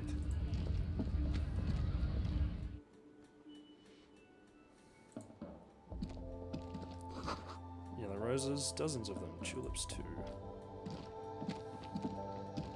A melancholy pop song plays on the radio. You see several packaged raincoats fill a low shelf beneath a display of croissants and juice bottles. The raincoats are transparent, except for the big Fritta slogan on the back. What's that? What is what? It's a raincoat. If you want to buy one, then it's only 4 real. Thank you, madam. The tear machine stands in the corner. A sign says, 1 bottle equals 10 cents. What's this machine? Oh, that's the tear machine. Yes, but what is it? It's a machine for tear. You know, you find tear outside, like bottles or whatever, and put it in the machine, then it gives you money. I see. And how do I pick up tear for the tear machine? You need a bag, I guess. We used to have some, but we gave them all out, so feel free to use it if you find a bag, though. I'm sure there are some out there, somewhere. Really capturing the retail worker experience. A small cabinet on the wall is filled with various medicine bottles, nasal sprays, and blister packs. They all bear the Saint Baptiste Pharmaceutics logo. Their logo is the bloodless rose, pure white, untouched by harm. Just ask me if you need anything from Saint Baptiste. We don't stock prescription meds, but we do have Nosafed, Duramine, Magnesium, and Hypnogamma. Who is Saint Saint Baptiste? Baptiste, you know, the pharmaceuticals company. Saint Baptiste Pharmaceuticals, the one that sells meds out of Saint Baptiste. That one, there. She is right. Saint Baptiste, the company, derives its name from Saint Baptiste, the city. Itself so named because that's what it is. A rare case where that really is the full etymological history. As far as almost anyone knows, at least. They look like cigarettes. A colorful display of Yep. cigarettes and alcohol bottles line the shop wall, inviting you closer. There, in that dark green glass, all in vain. The great flowing river of warmth, wine, alcohol, beer, alcohol, love, alcohol. This is not a good place for a recovering addict. Guess not, no. I'm obliged to inform you that both alcohol and cigarettes damage your health. But I guess you already know that. Don't ask. Don't look. Don't do anything here. Just go away. Get... Yep, I'll take your advice, Volition, thank you. Welcome to Frit. Feel free to look around or something. Everything is out on the shelves. What's that magazine she's reading? What magazine are you reading? You mean this? She looks at the cover, boasting a colourful photo of two girls kissing. This is Pop Stars. It's got, like, famous people in it. It's not for sale.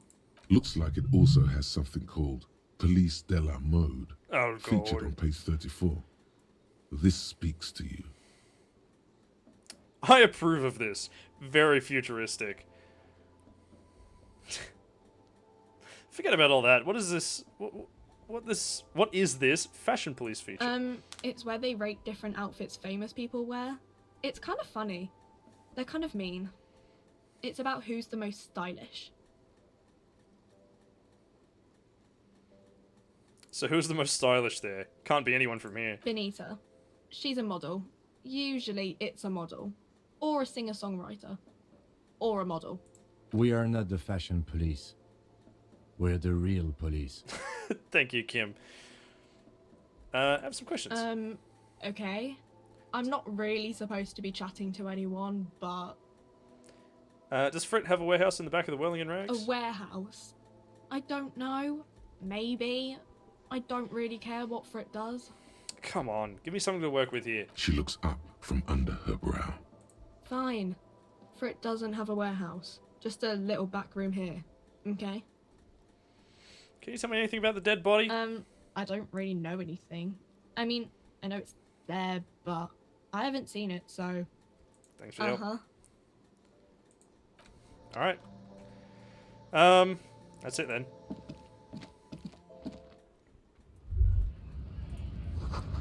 Three T's. How idiomatic. Coins. Real!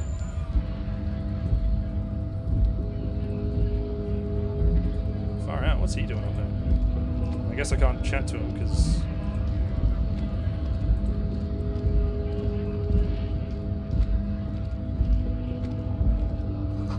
the lorry's probably stored fuel here. Now, they store booze. Coins. Yoink.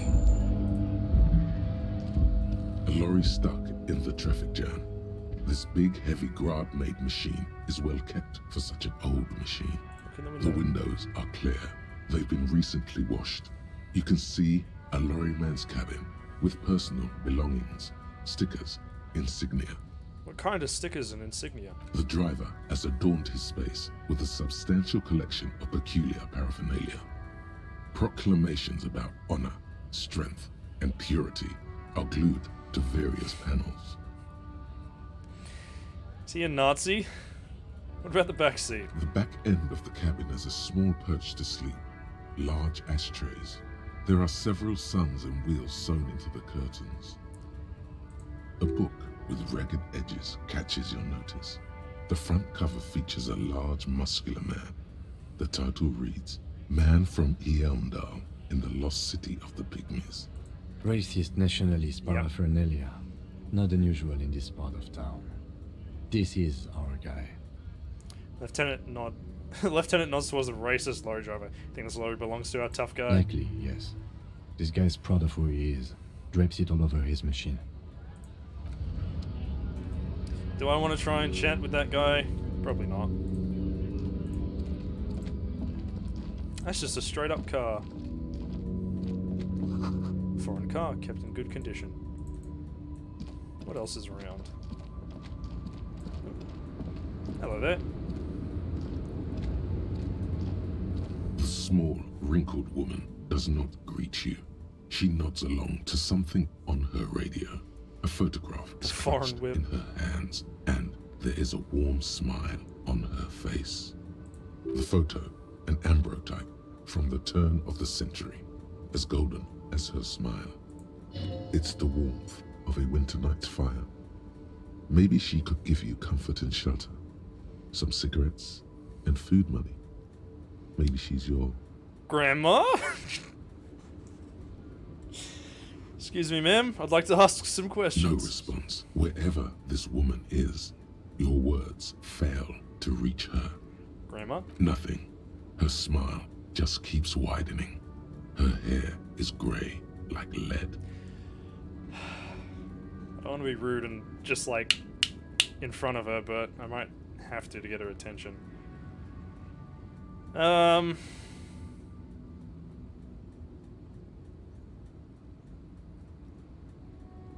don't want to snap my fingers. I just want like, fuck. All right. Wait, Lieutenant stops you before you can snap. she's just a distracted old woman. Better to leave her alone. All right, if you say so. Sorry, Kim. More money. Yippee! An old monument stands in the middle of the traffic island, pointing toward the sea. It looks as if it's been reassembled piece by piece, secured and mounted in the air with the aid of numerous ropes and rods. Who is this? A silver plaque on the statue's pedestal reads, "I am Philip III, the Squanderer, the greatest of the Philippian kings of Revachol, son of Philip II, the opulent, father of Philip IV, the insane." Not a good track record of mental health in that family. What did this king do? What did he do? You have no idea what you did a week ago. How would you know what this guy did many centuries ago? It's a good point. High above you, the king stands triumphantly oblivious to your memory trouble.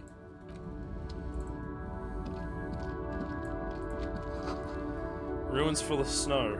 No one lives here anymore. Oh, white tank top. Fuck yeah. The wife beater, baby.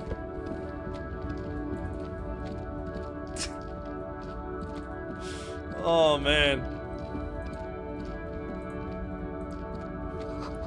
A bold slogan, Humanox, covers the truck.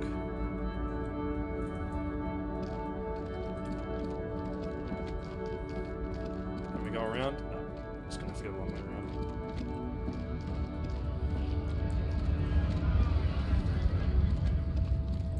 Oh, trash. Oh, cool, magnesium.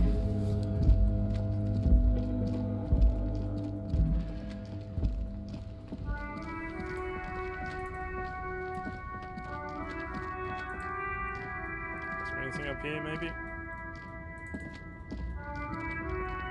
Nope.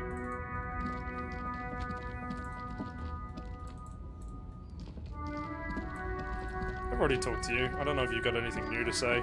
Now it's turning into a kind of a snow limbo, man. What's on your mind?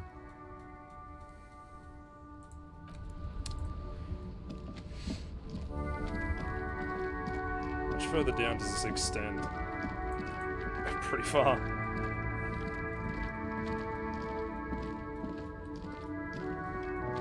There are clothes inside. Cheap second-hand clothes, smelling of strangers' body odors. Don't be shy. These are premium class clothes. Good quality fabrics, best retro design. Save the economy with your style, officer. Save the economy? That sounds off. Save the economy? What are you talking about? Haven't you heard, officer? We've got to be economically conscious. Recycle your cash, keep it in circulation. Don't buy new things. Buy eco. This doesn't make any sense. Why exactly does the economy need saving? Look around, officer. You see all these premium goods just sitting there, not getting bought? We've got to keep the flow of goods moving. Is this really the economy we want to leave to our children?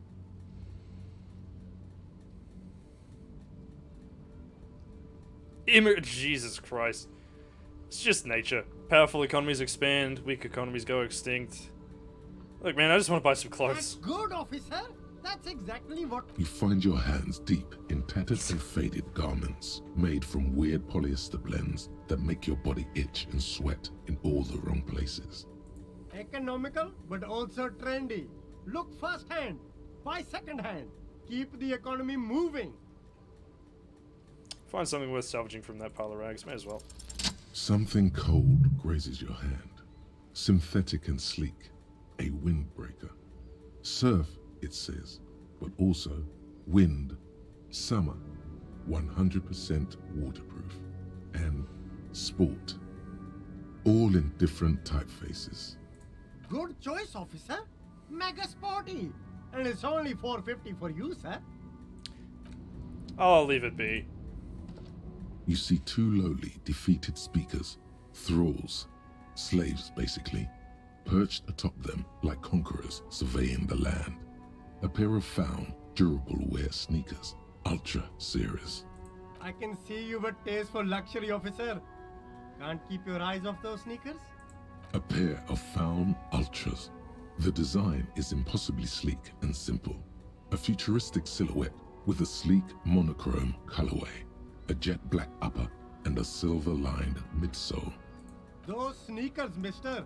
Those sneakers are the latest found sneakers. Super air, super fine, super cool. Only 50 real. 50 real. Only? That's madness. Found Ultra. Wear the future.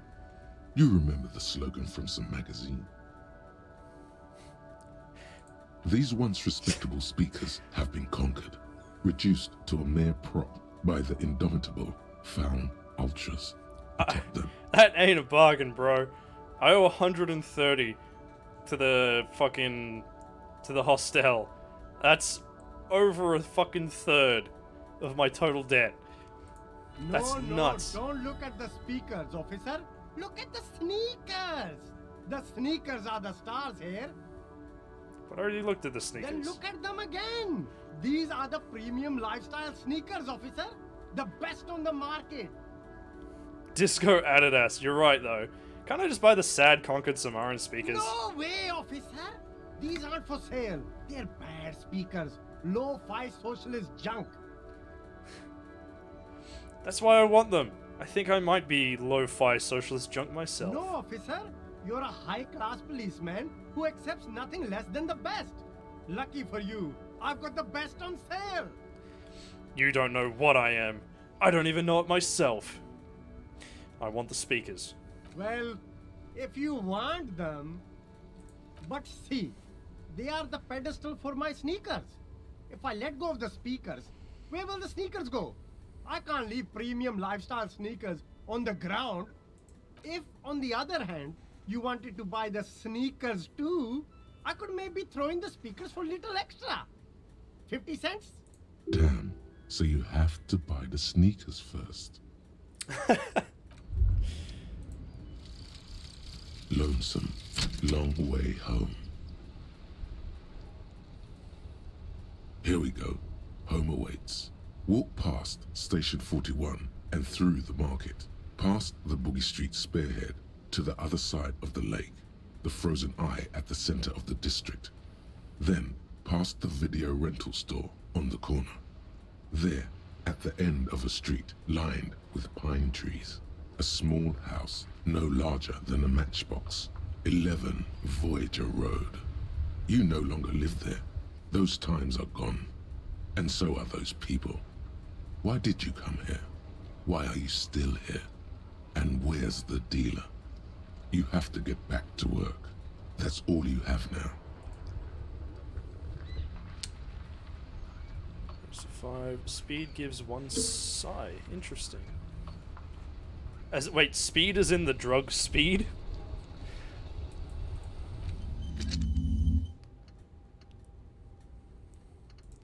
Alright, time to internalize rigorous self-critique, I guess.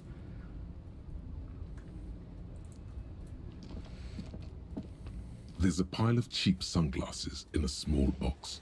A variety of shapes and colors. You like sunglasses, officer? I've got the latest styles right here. Abort. These are hideous. What's more, they don't even fit your face. You can feel them pinching your nose and chafing against your brow. Damn, officer! You look like a mega secret spy. Very secret. They're practically made for you. I'll let you have them for 2 real and 50 cents. No, you are definitely not buying those. You're right, I'm too sensible for those. Are you sure? but they look so good on you. You should think this through, officer. Rummage through the box. These are all boring. Boring third-rate ho-hum sunglasses made of cheap Syrahese plastic. The kind of plastic that melts in the sun. Jesus. Those UV stickers are almost certainly just there for the show. If anything, these lenses probably direct more UV light into your pupils. A UV magnifier. These are all first-rate sunglasses. Premium design, superb material, very cool. UV resistant. These will definitely keep your eyes safe and cool while doing your dangerous police work. Let's give it a go, why not? Maybe I can find some. No Yep. luck. All you find is this lime-colored cellophane visor, produced by a bargain sportswear brand called Amphibian, apparently. There's a malformed green frog on its bent cap. Oh, that visor is perfect for you, officer. It'll definitely keep the sun out of your eyes while you're shooting 6 criminals. real! Bang, bang! And all for a mere 6 real. You don't like it?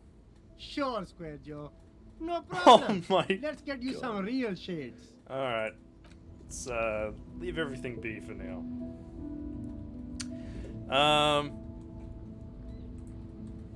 Alright, let's just talk to you. You see a Samaran street vendor surrounded by a motley assemblage of goods. When he realizes you're looking at him, his face breaks into a wide, welcoming grin. The name Sileng is embroidered over his breast pocket. Happy shopping, officer. Everything's cool here. He gives you a thumbs up. What's so cool? Everything's cool. The goods are cool. The customers are cool. The place is cool. And one more thing, officer. You're very cool. Bang, bang, bang, bang. Really? You think I'm cool? Oh, yes. You got style. You got personal style. You know what you like. He surveys his consumerist kingdom with an air of satisfaction. You like premium menswear. Look around and browse. Everything looks cool on a guy like you. Take your time.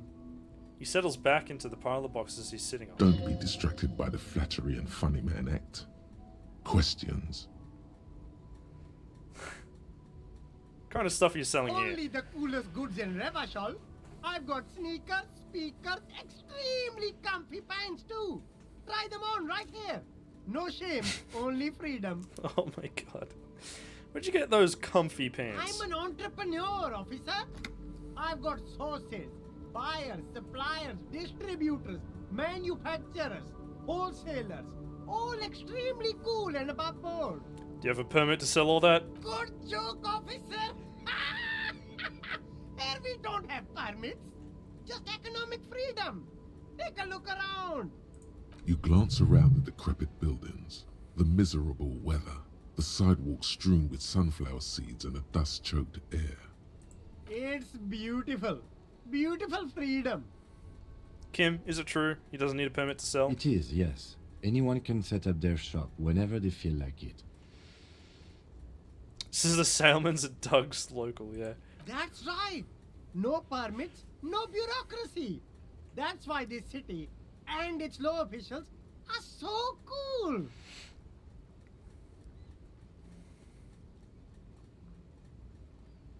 Hyper cool. Is there a discount for cool officers like me? No need for discounts at ceilings, officer. Everything's already on sale. Anything you want, 50% off. But did he first mark them up 100%, just so that he could put them on sale?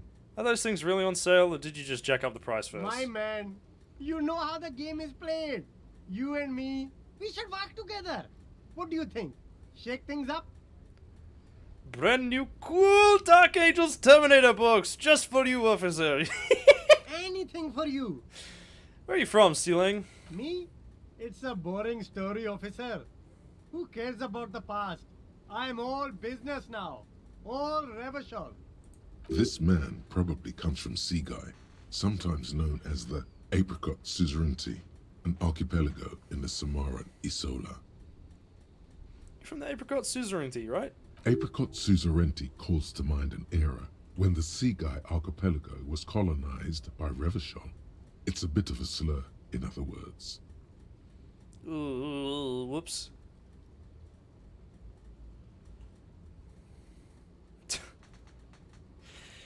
Oh, no.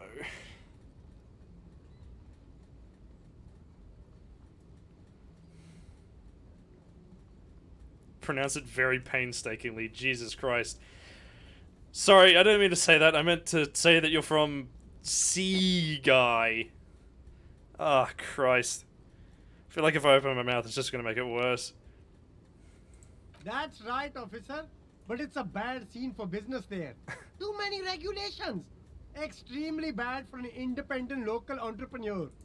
Hey, why not support this local entrepreneur? You can start by buying a pair of sexy pants or cool sunglasses. Maybe some macaroni? Macaroni? Where's he keeping that? Where is he keeping the macaroni? I want the macaroni.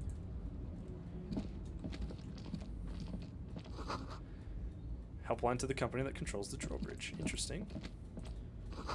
Hot air rises up from the sewer. Sour, acidic, and strangely comforting. Nothing else around here?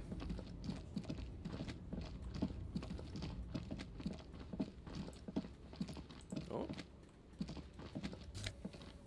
Fingerless gloves. Hell yeah. Get me some fashion. Waterlock out of order until Wednesday, 7:15 a.m. Okay, today's Monday, isn't it? G'day to you, officers. A burly man hangs out by the waterlock, carving up a generous serving of salami with an old hunter's knife. His eyes are fixed on a man stranded on the other side of the waterlock and on an enormous billboard that has fallen down into the canal between them. Got this brand new Abaddon black paint just for you, officer, to go with your new cool Black Templars combat patrol. You know what? I'd believe it. I would believe it. First things first. What are you doing here, man on the waterlock? My friend Barry the Butcher is stuck on the other side of the waterlock. I'm keeping him company and eating their salami. Hell yeah. From the corner of your eye, you see a man in a yellow shirt and grey overalls waving at you from across the canal. He seems disappointed about the wreckage on the waterlock and the salami. I'd be upset about the salami too. Very good stuff. Anything I can do for you, officer? The man on the waterlock picks the skin off a slice of salami and takes a sizable bite. Do you know what caused this wreckage? I wasn't here to witness it, but those look like tire tracks on that sign. Weird, huh? Then again, plenty of daredevil drivers in Revachol. The words Daredevil Driver sound ominous to you. Too bad it also takes a year and a day to repair anything around here, especially a waterlock. The rest of the coast is closed off till then. Do you know what's further down the coast? Well, there's the fishing village, an abandoned fish market, a bizarro church.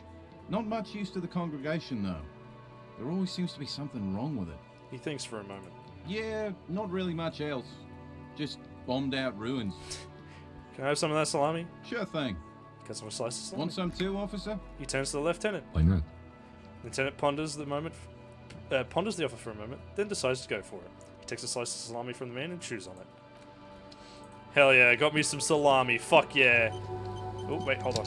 Wait, hold on. I can interact with that. I'm assuming it's the waterlock controls. A couple of indicator lights are missing from this control panel. Loose wires dangle from the now vacant holes. In the middle is a lever. Beneath it, a small metal plaque.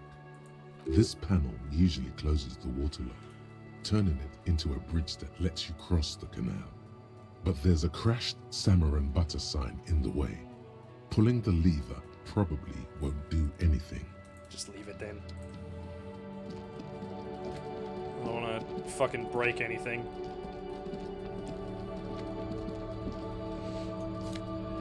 Oh, excellent.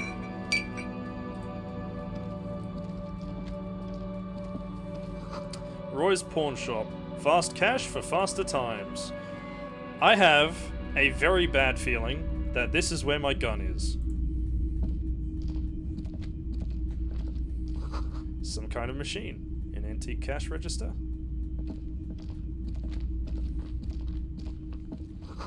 In the dark, a film projector is whirring away.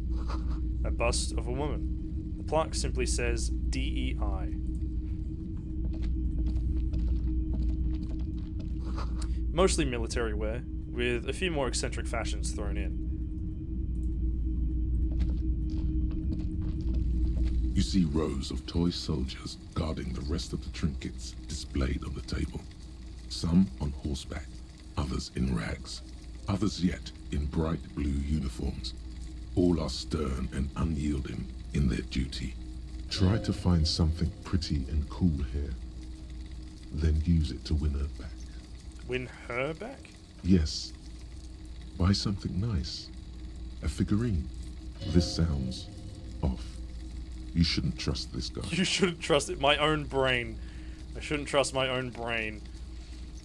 Inspect the knights on horseback. Big men on big horses, clad in lamella armor and carrying flintlocks. The kind that would mow down a line of enemy soldiers in the blink of an eye.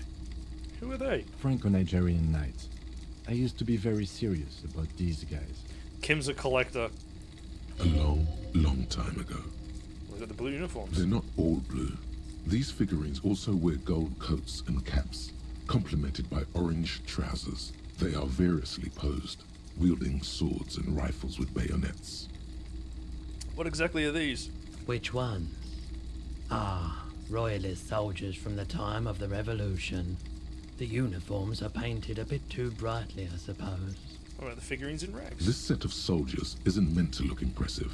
A few have rifles, but most of them carry pistols. They're the militia, Some I guess. even shovels and tall sticks. Are these even soldiers? You're probably talking about the yep. revolutionaries, yes? Yes, they are soldiers, revolutionary soldiers. I think their poverty has been exaggerated for effect. When you place them next to the royalists, it doesn't seem like they could possibly win.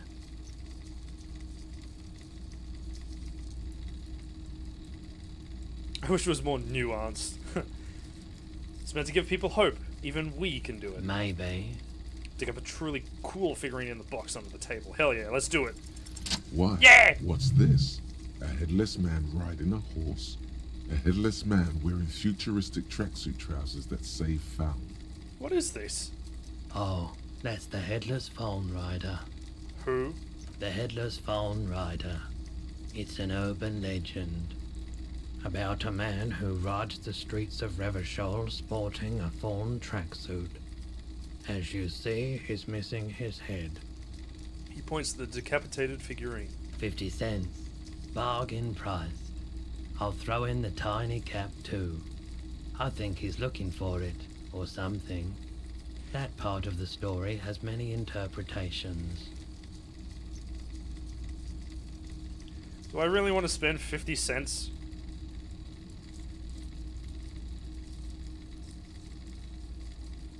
Oh, I'll come back to it, I think. Hey. Psst. Who, me? Yes, you. Word on the street is you're ready to start building communism again. I'm building communism again. Yes, you're ready to start building communism again. You've built it before. They've built it before. Hasn't really worked out yet. But neither has love. Should we just stop building love, too? I'm a love winner. Good. We need tender men like you building gargantuan communism. Word on the street is it's going to be 10,000 times larger than any communism previously attempted by human beings. How come Is that there's right? how come there's word on the street? You keep saying things like, down with the bourgeoisie, eat the rich, sodomize the landowners, impale all people who have more than 25 real in their pockets, literally murder all human beings regardless of their political beliefs. That kind of stuff. I've said some mildly left-wing things, but none of those. Oh yes, the mask of ambivalence. Don't deny it. You're about to rip it off and reveal the monstrous seven-eyed lamb of global communism that would devour and masticate mankind. Everyone can see that. So tell me, do you have any questions before we fire up the big communism builder? Or do we get right down to it? Wait, first, what's this communism even about? Failure. It's about failure. I don't do failure. Of course you do. You are failure. You are communism. Absolutely vanquished, beaten, curb-stomped, shat on. While everyone else is out partying, having a callous laugh, you will reverse the fortune of the workers of the world. You alone, against every living thing, against every human alive. 800 trillion real in the hands of an impossibly well-organized ruling class. Towering city blocks of bankmen who have the ears of prime ministers. Million-headed armies of nations and the love of your own mother. You against the atom, the charm and the spin, where the whole world failed. Matter failed to bend to human will. Human will failed to get out of bed and tie its laces. You alone, single-handedly, will rebuild the dreams of the working class. You are the last communist. Now get to work, comrade. I don't know if I want to be a communist.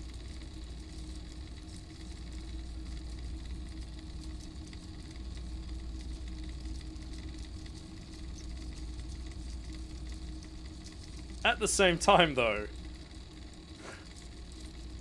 fuck it, why not?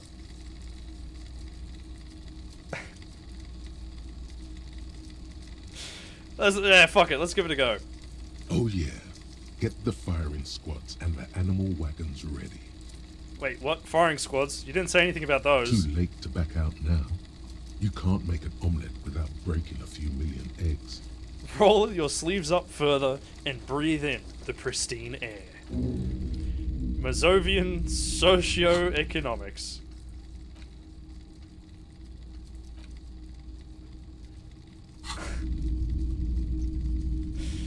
You know what, fuck it, I'm gonna buy it. Did I mention that this figurine is supposed to be lucky? Always carry it with you. Fuck it, I got the rider now.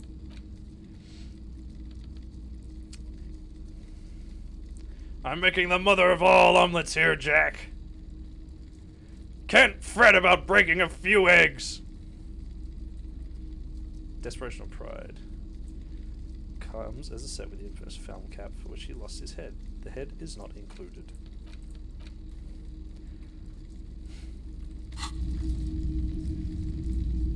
Alright, well... A typical Martinez streetlight sits among assorted floor and table lamps. Why the fuck is there a streetlight in... okay. The light pole has been carefully cut, and the wiring has been redone and attached to a standard indoor plug. The light buzzes faintly, that can't be but safe. persistently. This would make quite a statement in your living room. Is that a streetlight? Yes, officer.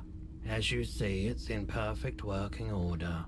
Where did you get this? It was brought to me to be altered. We are not here to investigate the theft of city property. You have to admit it's rather clever what he's done with it. I won't chase it up any further, I The think. boxes on the shelf look well-loved and well-traveled. Chipped, dented, they stare at you with the unblinking eyes of their tape reels.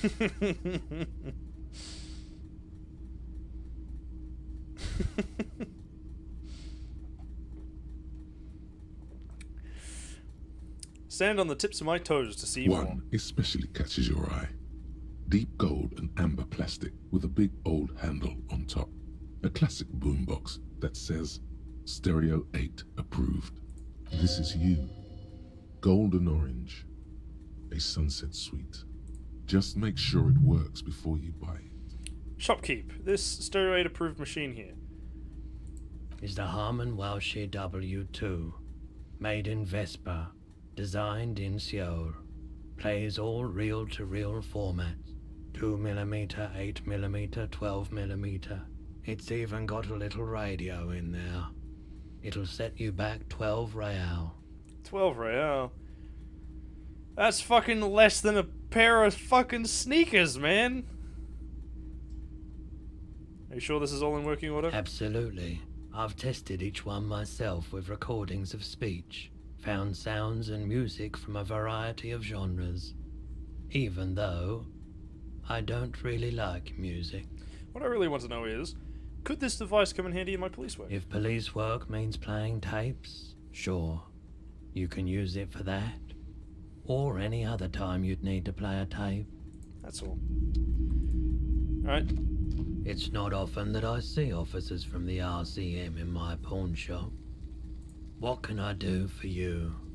His courtesy is not insincere, but he prefers being alone with his projector, just watching the movement of light across the walls of the shop. Sorry, I feel like I'm interrupting you. Oh no, not at all. I guess I haven't had many customers lately, RCM or otherwise. Who are your customers usually? All kinds of people come through here. Locals, travelers, people looking for a deal, people looking for a keepsake, people who are terminally bored. As you can see, I have a wide selection of goods for everyone to choose from.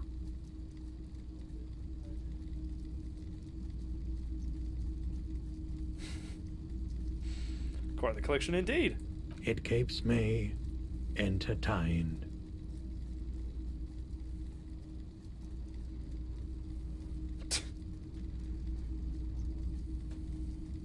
You might be able to aid our investigation. I doubt it, but I can try and answer any questions you may have. Know anything about the recent hanging? I do my best to keep my distance from all manner of butchery. Bad for business, bad for everyone. He doesn't know anything. I am not going to ask him to get the corpse out of the tree. The pawnbroker's gaze is already fixed on the dancing colors. By the way, do you happen to have any guns? The ones carried by cops? Someone else came here earlier today asking the same question. I promptly sold her the gun you pawned a couple days back. I fucking called it. This is a pawn shop, and it did feel as if you've met before. Oh God. The lieutenant shifts from one foot to another, alert.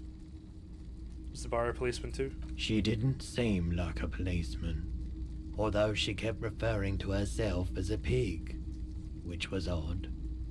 I found her interest in the gun a bit obsessive, but I was just happy to get rid of it, and of her. Truth be told, she was terrifying. Right, so let me get this right. You sold your sidearm, issued by the citizens' militia, and now a civilian is running around the streets of Martinez with it? Miraculously, his face does not reveal what's happening inside.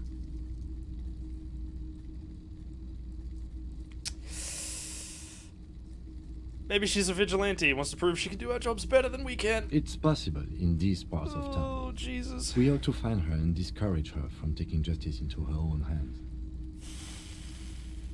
Oops.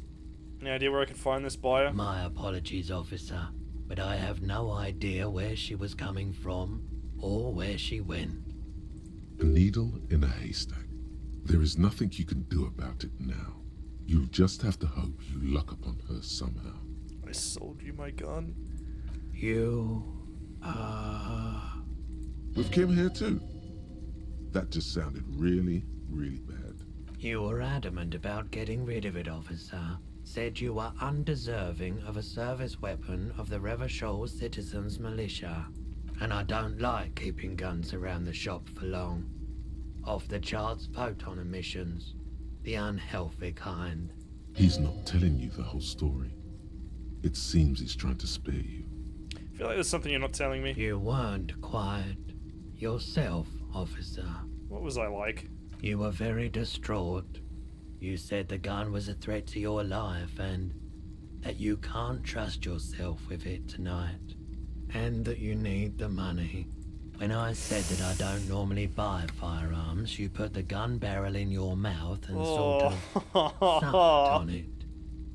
Then I agreed to take it. Oh, Christ. How much did I sell the gun for? 15 real. Only 15 real! The lieutenant looks from you to Roy, and then back to you. It's clear that he hopes this tableau might still turn out to be a bad dream. Only It's not, though. Only 15 real? This has got to be the most. Wow. There's pity there too, in case you didn't notice. I'm so sorry you had to see me in that state. We don't have to talk about it any further. No apologies necessary, officer. At least now I know how I lost my sidearm. Of course. Oh.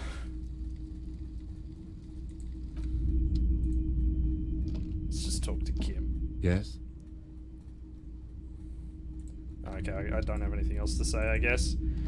Oh. Only 15.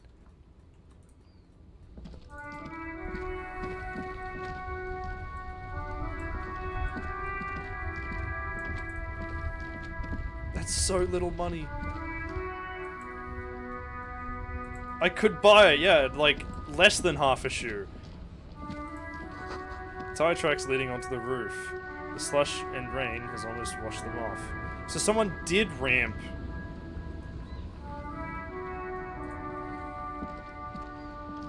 Hold on.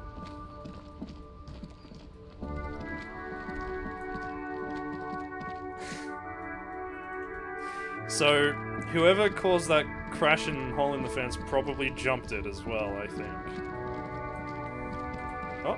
Oh, they're playing like Bocky or something. I've just walked into their game. Life doesn't need to be a struggle. He covers his mouth to hide a burp. I'll be with you in a moment, officer. Let me just finish my sandwich. Talk to Angry Hard René first.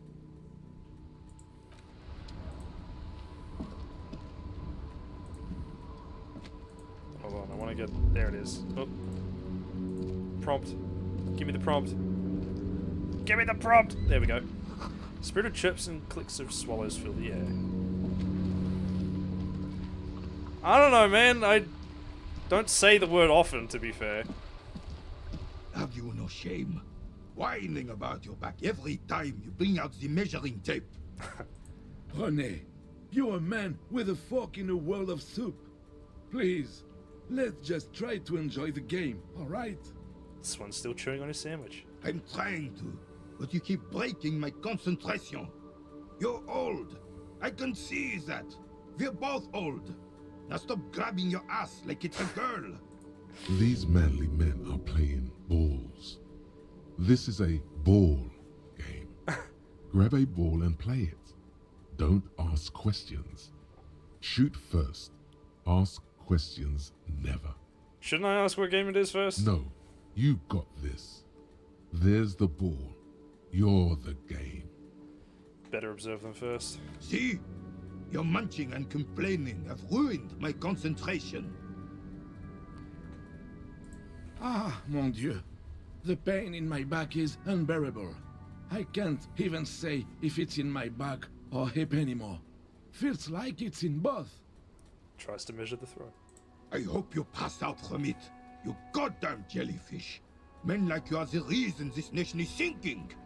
Standing tall and proud, he looks at his partner with disgust. Trying to throw something as close to a predetermined point as possible. Measuring. This must be the age-old game of petanque. Shush. Ignore them. They don't know what they're doing. They're old. You are letting down yourself and the team. Get in the damn game already. Wait, what team? Doesn't matter what team. Pick a team. Any team. The blue team. You're letting them down. Get in the game and throw the goddamn ball. Why are you so mean to me? Eyes on the ball, Dinky Winky. Dinky Winky. Really? It's worse now that I know that the game is petanque. That's ridiculous. A moment of your time, fellows. Sure, officer. I am René Arnaud, and my specially abled partner here is Gaston Martin. How can we help you? Man in the uniform stands before you, tall and proud. Unfortunately, I don't. Unlike most of the locals, I have no qualms about assisting law enforcement. But this affair has passed me by completely. And most of the locals. In Martinez, the union is the law. So can you really blame them? But you don't have a problem with cops? Cop is a pejorative term. I don't have a problem with policemen. On the contrary, I admire the effort to bring order to our streets. He doesn't know about the crime. Your time is better spent discussing politics. Why would I discuss politics? So again, you don't know anything. If I knew, I would not be afraid to tell you. I simply don't. I'm an old man, not a coward. The daily business of the riffraff no longer concerns me. Hell yeah. 'Tis true, sire. He knows nothing. Thank you, drama. You seem to be playing in a crater. Yes. The terrain here provides an interesting variety to a familiar game. Do you know what created it? I do. Fire from heavy artillery. Okay, it's a crater left by artillery fire, but why? Why what? Why was heavy artillery Because that's used? what happens when communards hijack your country, execute your supreme leadership, and turn your capital into a slaughterhouse. You use heavy ordnance to clean up your home. Wait, who are the communards again? Commies, communists, socialists, anarchists, call them what you like. They just chose a name to feel special. Senseless sentimentality. Did you use artillery fire against them? Sadly, no. It was the foreigners who brought them to their knees. We fought valiantly. Too valiantly. So valiantly we got licked. He adds, squeezing a bull in his fist. Should have fought dirty, like they did with their suicide sex cult propaganda and mad anarchist women strapped to shrapnel bombs. We didn't though, and we lacked caliber. God bless him, but the suzerain's cannons simply weren't big enough. It was probably a bit more complicated than that. Why shell them here in Martinez? Because this place is a damn beachhead. Had to soften the commies up first. The beachhead? Yes. The military coordinated amphibious landing to take back Revachol. Martinez was used as one of the 3 footholds in Revachol during Operation Deathblow in 08. The other 2 are off in Stella Maris and the Delta. Deathblow. Sounds grim. This here is Blood Ground, where coalition boots first made landfall and cleaned those rabid dogs out. Most likely, we're playing pétanque on their mangled corpses. Jesus. Blood ground. You got old René going there.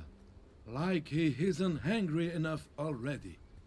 That explains all the war damage. Damn right, son. They laid the fire of hell on the city before they stormed it. And it worked, too. There's a strange gleam in his eyes. The rest of the city got cleaned up, but Martinez they keep as a monument. And now the Union Socialists are practically running the place. Well, it's your own damn fault. You, we, the coalition, Revachol, whoever you want to blame, never finished the job. Officially, the party never surrendered. Of course they still all influence. You don't even begin to truly understand the players at the table, let alone the specific circumstances surrounding the... What do you think? Thinking men have opinions on these things. Present one.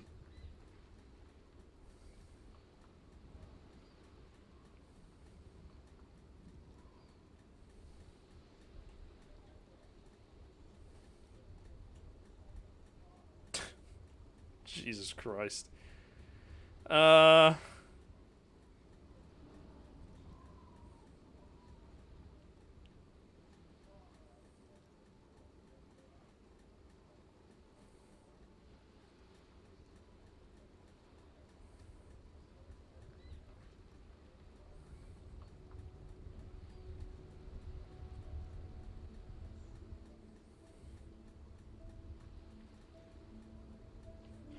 None of these are like very good.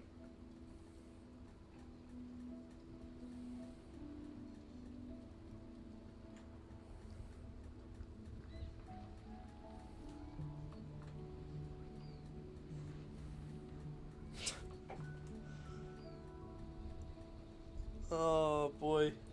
The coalition seems quite capable. I don't know.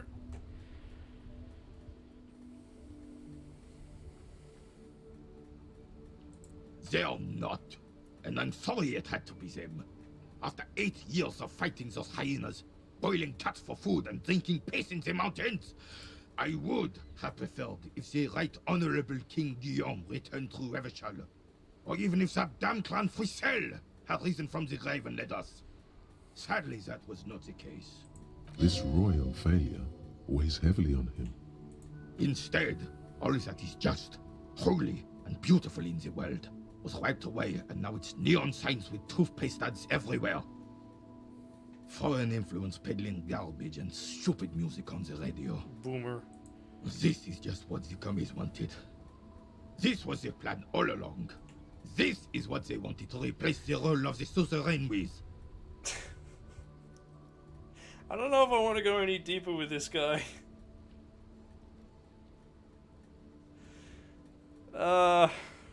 Who was this Frisel? Damn Frisel.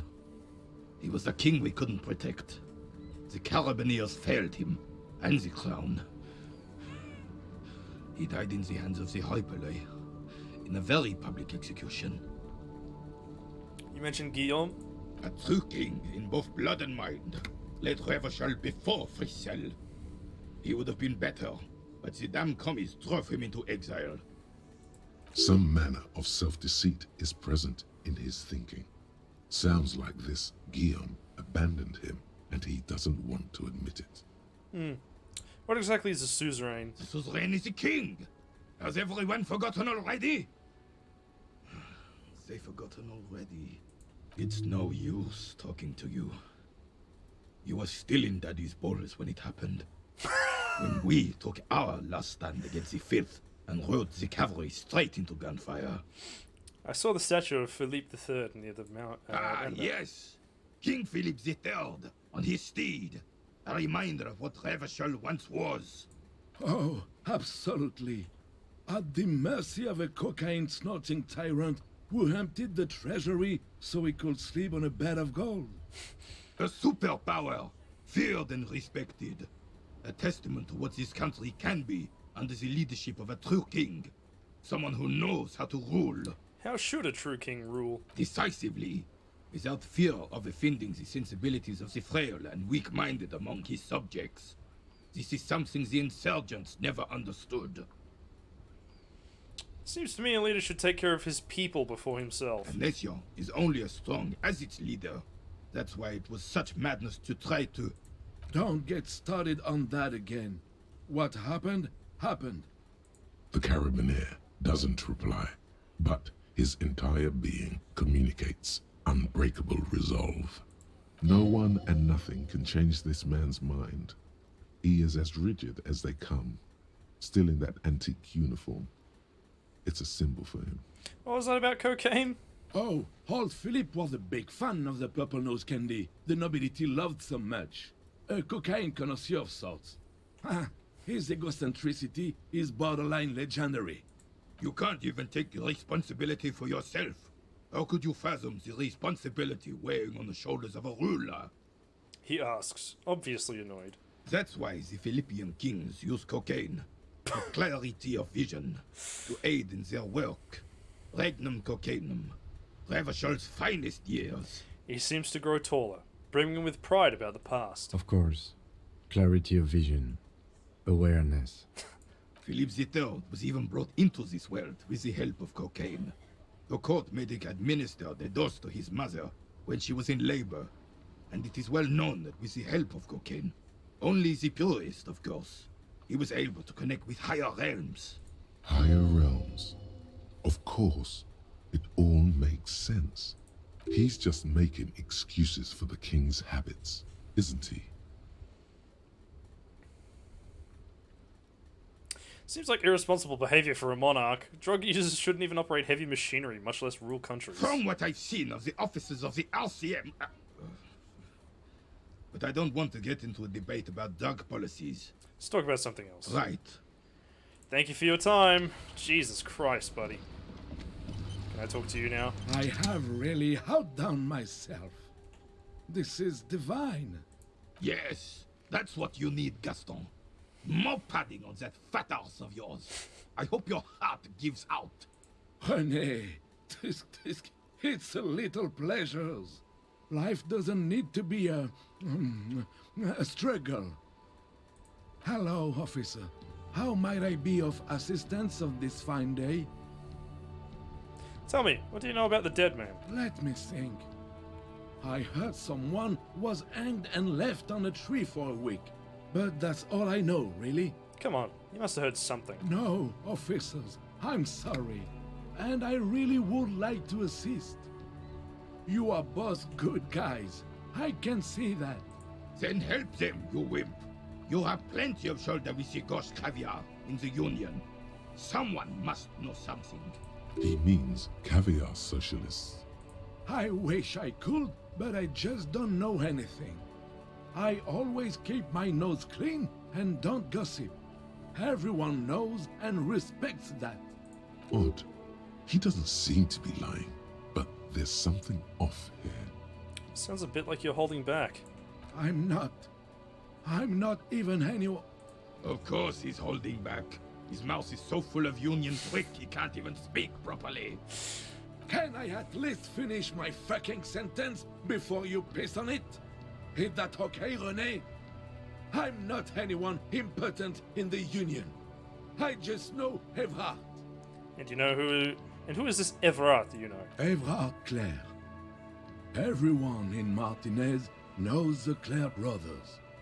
I taught these boys human studies and history in the gymnasium. What do you know about history? You never witnessed history, only heard about it years later when it had already moved on. You don't know history. The old soldier mumbles something under his breath and turns to face the sea. There he stands, proud, rigid and alone, like a cracking marble statue. Let's try not to get caught in a crossfire. Lest we leave riddled with bullet holes. This animosity is ancient. Are you a Union member? Oh, in many ways, yes. Like an honorary member. I attend meetings and parties, help with little things. Evrard, Edgar, and the older debarders all know me. In many ways? Oh, yes. So you're not an actual member? Not in the technical sense. I don't have a vote or a membership card. But Evrard keeps me on the payroll, just for the little things. So that's what it was before. Him hiding something. He tries to make it look like he's a big deal in the Union, and now the illusion is disintegrating before your and René's eyes. He doesn't know anything, because no one tells him anything. He's an outsider. Of course he's not a member. He's not a member of anything. I knew that. He's a Vezavane. Turns to where the wind blows and tries to look important. I hate the socialist rabble, but even siding with them is better than living your entire life on the fence, never committing to anything. Pick a damn side already. Jesus Christ, René, you're kind of a cunt. Writing work mostly. Occasionally, he needs something written, and I happen to have a way with words, people say. What kind of things do you write for him? Oh, nothing official, I assure you. Just essays for the newspapers. About Martinez and how things are and how they could be. Evrard and I had these long talks where... Well, he tells his little pen man exactly what to say. It's commie propaganda, plain and simple. You should be ashamed of yourself. Are you a caviar socialist? I don't even consider myself a regular socialist. Politics is not really something I involve myself in, officer. Wait, how can you write those newspaper pieces if you're not political? Officer, I have a vivid imagination. And like I said, I have a way with words. That's enough. No need to sink into politics. He just fluffs it up. Of course. Don't sink into anything. Don't sink into any fight. Only sink into your couch. But you need to believe in something. Freedom, the people, Revachol, or even money. I believe everyone has the right to think and do whatever they want. even if it's nothing at all. I'm very adaptable. You're a liberal. Mon Dieu. The carabinier closes his eyes like he's never going to open them again. Thanks, that's all for now. No, thank you. For being consummate professionals. You'll have this case wrapped up in no time. What are the rules of this game? Oh, the goal is to throw your bull. He holds out the orb. As close to the cochonnet as you can. That's the cochonnet. Well, first, you draw a circle about a half a meter in diameter. We made ours out of rope. Then, the order of play is determined by a coin toss. You win it. You get to throw the cochonnet. Then, the players aim to throw their bulls as close to the cochonnet as possible. They must stay in the circle and keep both feet planted. Is there anything else you can tell me about Patang? I could, but I'd rather not. I don't want to take up your time with trivial details, officer. I think I get it. Thanks, Gaston. You put that knowledge to good use in 50 years. I'm sure of that, officer. I don't like where this is going, officer. Don't you think we should do something else now? Sure, we got a case to solve. Ah, okay, I gotta go around for that. Oop, hold on.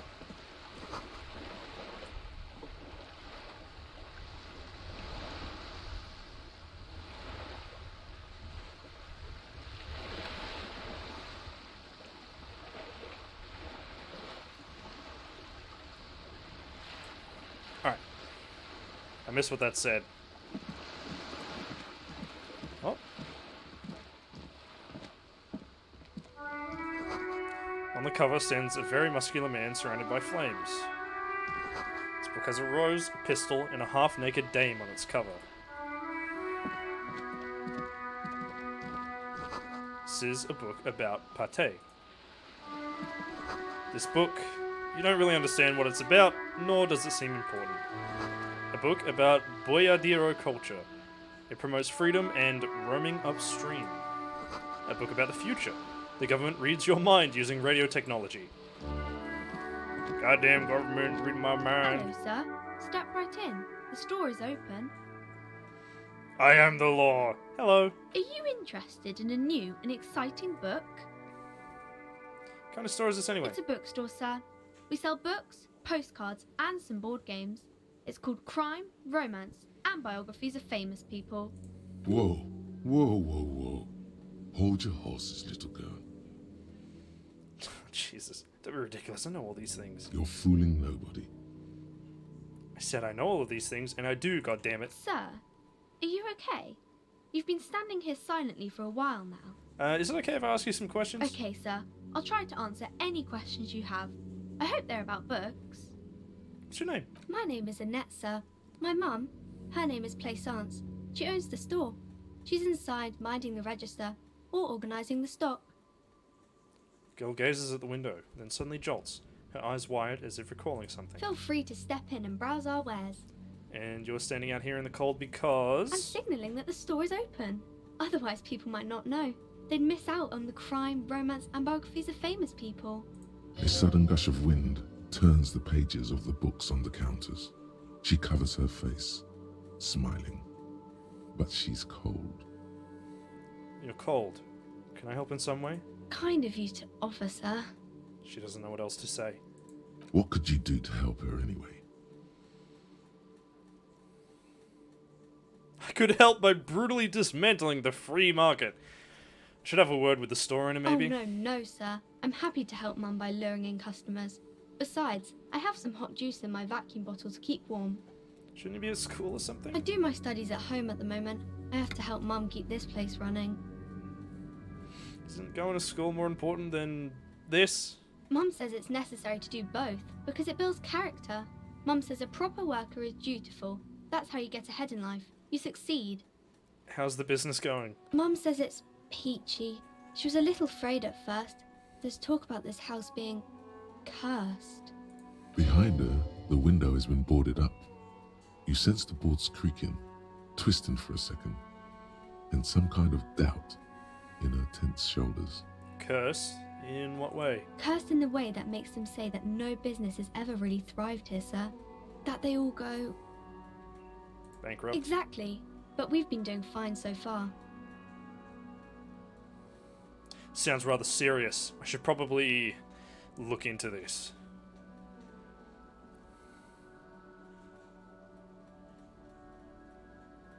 We can go into the bookstore and ask about the case, but I don't see much more to look into here. Yes. Please do also look at our wares inside. The postcards and board games are there, sir. Nothing really, sir. Mum doesn't allow me to sneak around in the back rooms or the cellar. I don't really know what's there. How does this curse manifest itself? It does not manifest itself in any way. It does not exist. I liked it better when we were talking about whether it's appropriate to stand out in the freezing weather. But Kim, the plasmic manifestations! No such thing. Anything else you wanted to talk about, sir?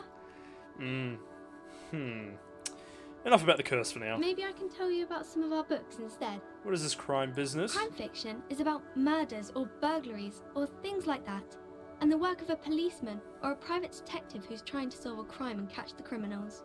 Why would anyone want to read about crime? Okay, I get it. Crime, murder gets the people going. And it's kind of like a puzzle too. You can guess who the criminal is, or how the good guys are going to catch him. I'm a policeman myself, by the way. You don't look much like a policeman. Huh. Well, what does a cop look like then? Didn't mean to offend, sir. Sorry, sir. It's just that you don't look like Dick Mullen. She points to a book cover on which you see a strapping Vespertine officer. He stands grimly over the body of a dead woman.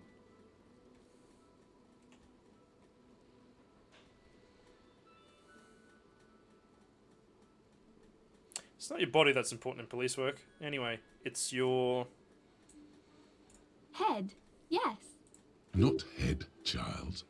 Heads. Flexibility. There are millions of different people out there and you have to get into their heads. Sometimes you gotta be the killer to catch the killer. Isn't that very dangerous? Policemen live and breathe danger, little girl. Mullen obviously likes the chameleonic skill. Unlike you, sir. He's just a fictional character. He's no match for you. Maybe you can show me some real police work, sir. Like in the books. What is romance? It's the type of book where there's a rich lady and she has to choose between the good man and the bad man. She smiles at the thought, perhaps imagining herself in that situation. Or there could be a story about a poor lady getting a rich man. It's about man and lady business, sir.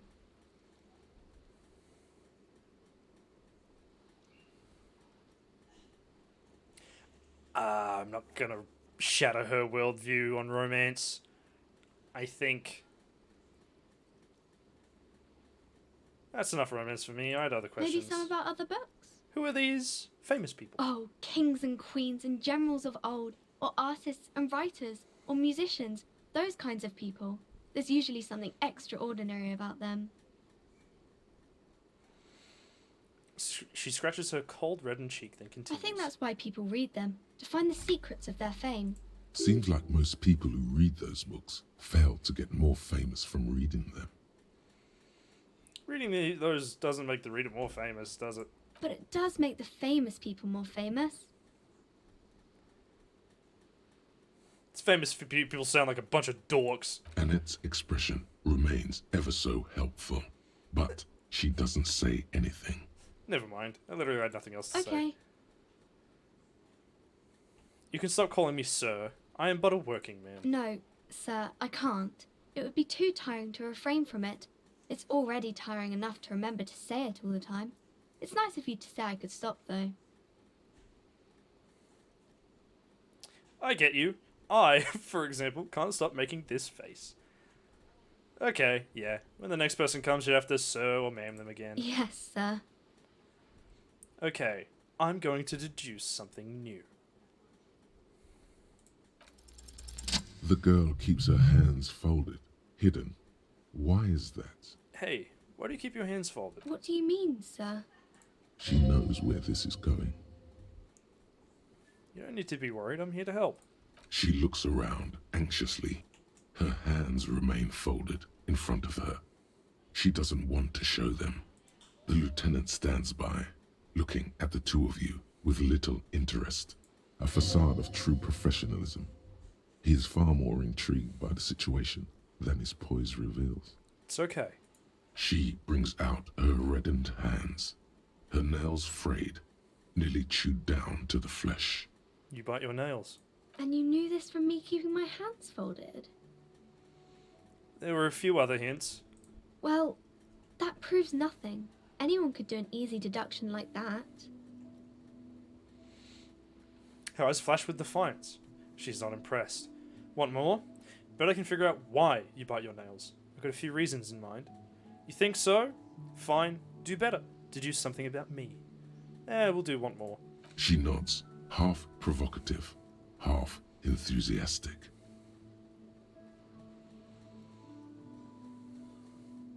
You're uptight because of your mother and the pressure she's putting on you. Maybe so, sir. Okay, I know it's a bad habit, and I shouldn't. I hope this entertained you. It was okay, sir. She's still got a rebellious There's streak. more that can be achieved here. Ask her to do the same. You think so? Fine. Do better. Deduce something about me. You're quite sober. The lieutenant does not flinch at the comment. He does not flinch even a single bit. He is intensely not flinching. It takes effort. Wait, how do you know I'm usually not? Because you usually aren't. I am also sad, and my head hurts, and I'm having a grand time. And I'm having a grand time. I sure hope you are, sir. There she stands, swaying on her feet, assaulted by the early spring breeze. She smiles at you. The whole situation suddenly feels familiar, somehow. There's something you're missing. What are you missing here? Why does this feel familiar? Do I have a negative to suggestion?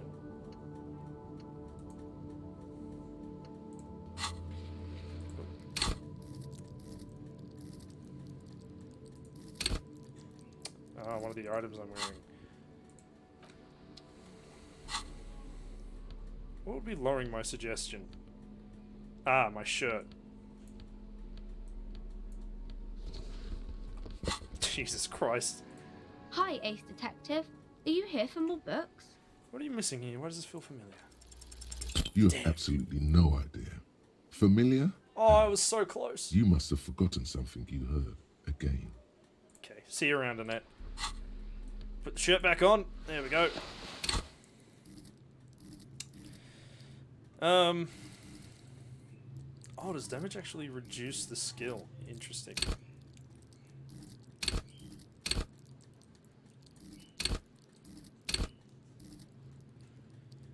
If only I had something. Yes.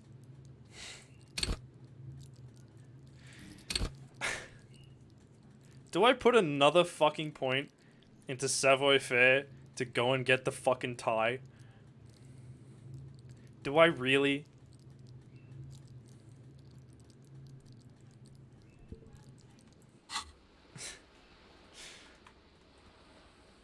Alright, let's check out the bookstore first. Welcome to Crime, Romance, and Biographies of Famous People.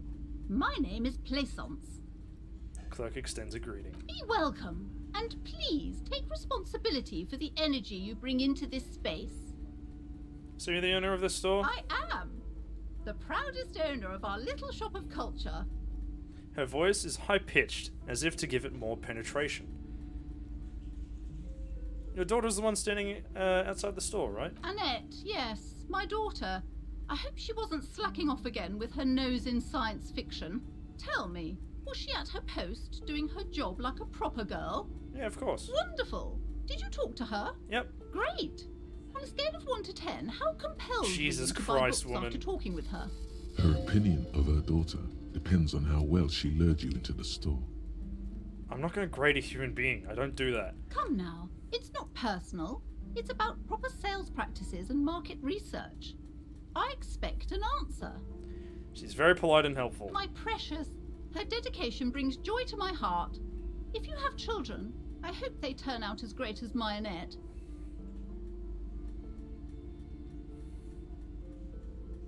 The way you're handling her strikes me as wrong. Mind your own business, sir. In our society, people don't get to tell each other how to raise their children. It's none of your or anyone's business.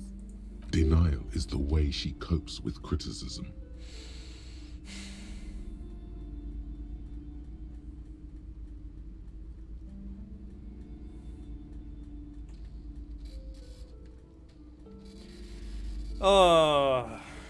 All this pressure has made her really anxious. You know she's been chewing her nails? God, I've told her not to do that. It's disgusting.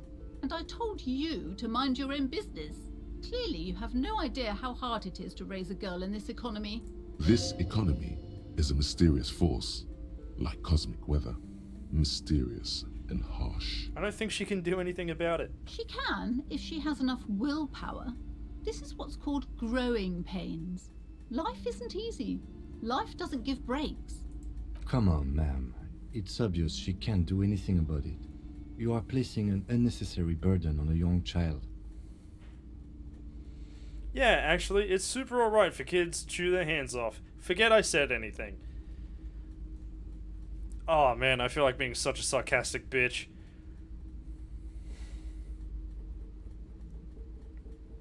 But I think she's just gonna be like, yes, best you do.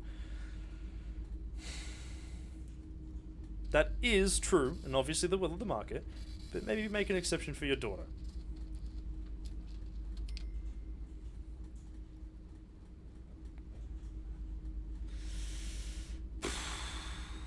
What you're doing is wrong. Even I know that, and I usually don't know anything. She stands stiff and severe, silently fuming. 10 or so seconds pass without change. This is a person coming to terms with a new reality. One where they are wrong. It's not easy. She's looking for one, but there simply aren't any good arguments for being an asshole. Yeah, fuck you. Oh no. Hold on. I need to invite her inside and apologize. She must be freezing out there. There. I don't know what to say to you. My husband, he tries to teach me business lessons. I have what my mother called a dull mind. All this stress. It sounds like both the husband and the mother treat her the way she treats Annette.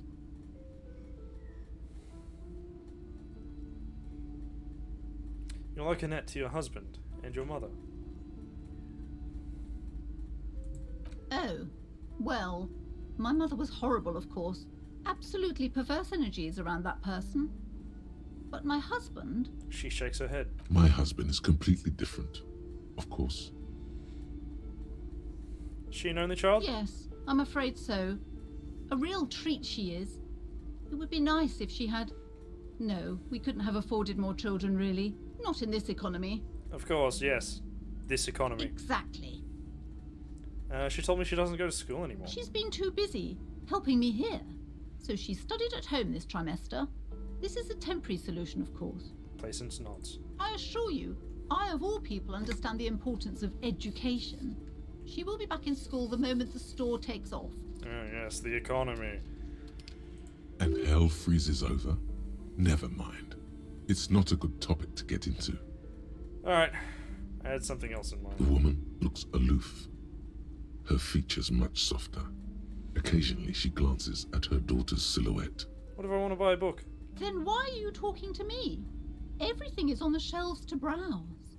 Don't you feel compelled to buy anything? See those shelves there? Go. Be drawn. Alright, I'll take a look then. She smiles and nods, seemingly relieved. Farewell for now, book peddler. Thank God she's inside now.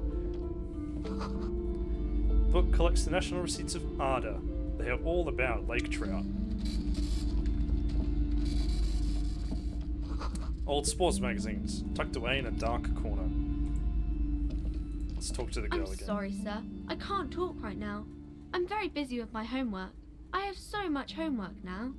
You just can't win. Out of the rain and into the gutter. What are you doing now? Math. It's really difficult. Like, really. They say you need it to get rich. Better than standing outside in the cold, I guess.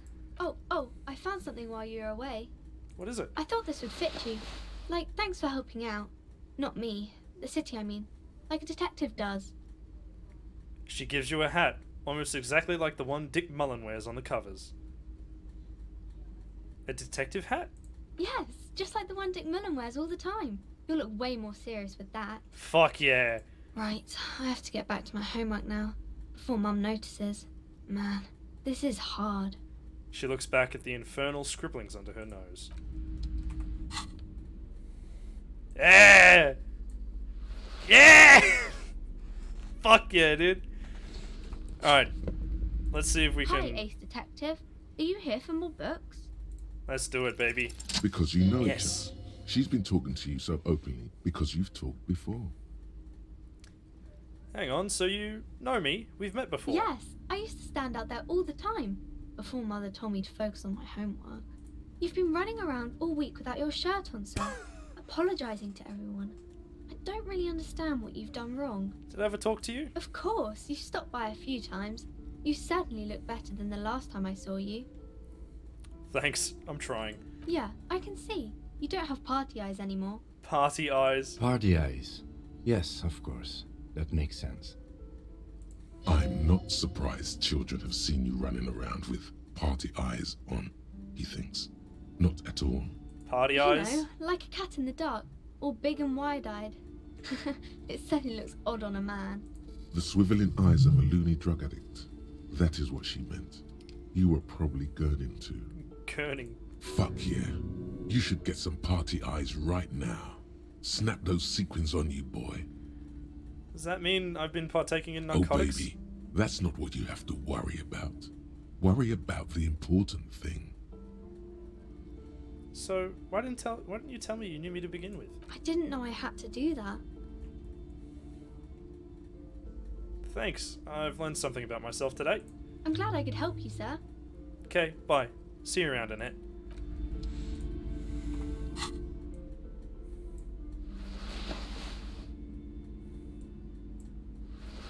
I'm looking so fucking fly right now, bro. Alright. I think I'm going to leave it here, gamers. Ugh. Oh yeah. I know, right? Super snazzy. I'm like a real detective, suddenly. Alright. Anyway, thank you all for tuning in. I will see you next time, whenever that may be. It may be disco, it may not be. But yeah. I will talk to you all later, gamers. Have a good one. Love yous all. Take care, etc., etc. Alright.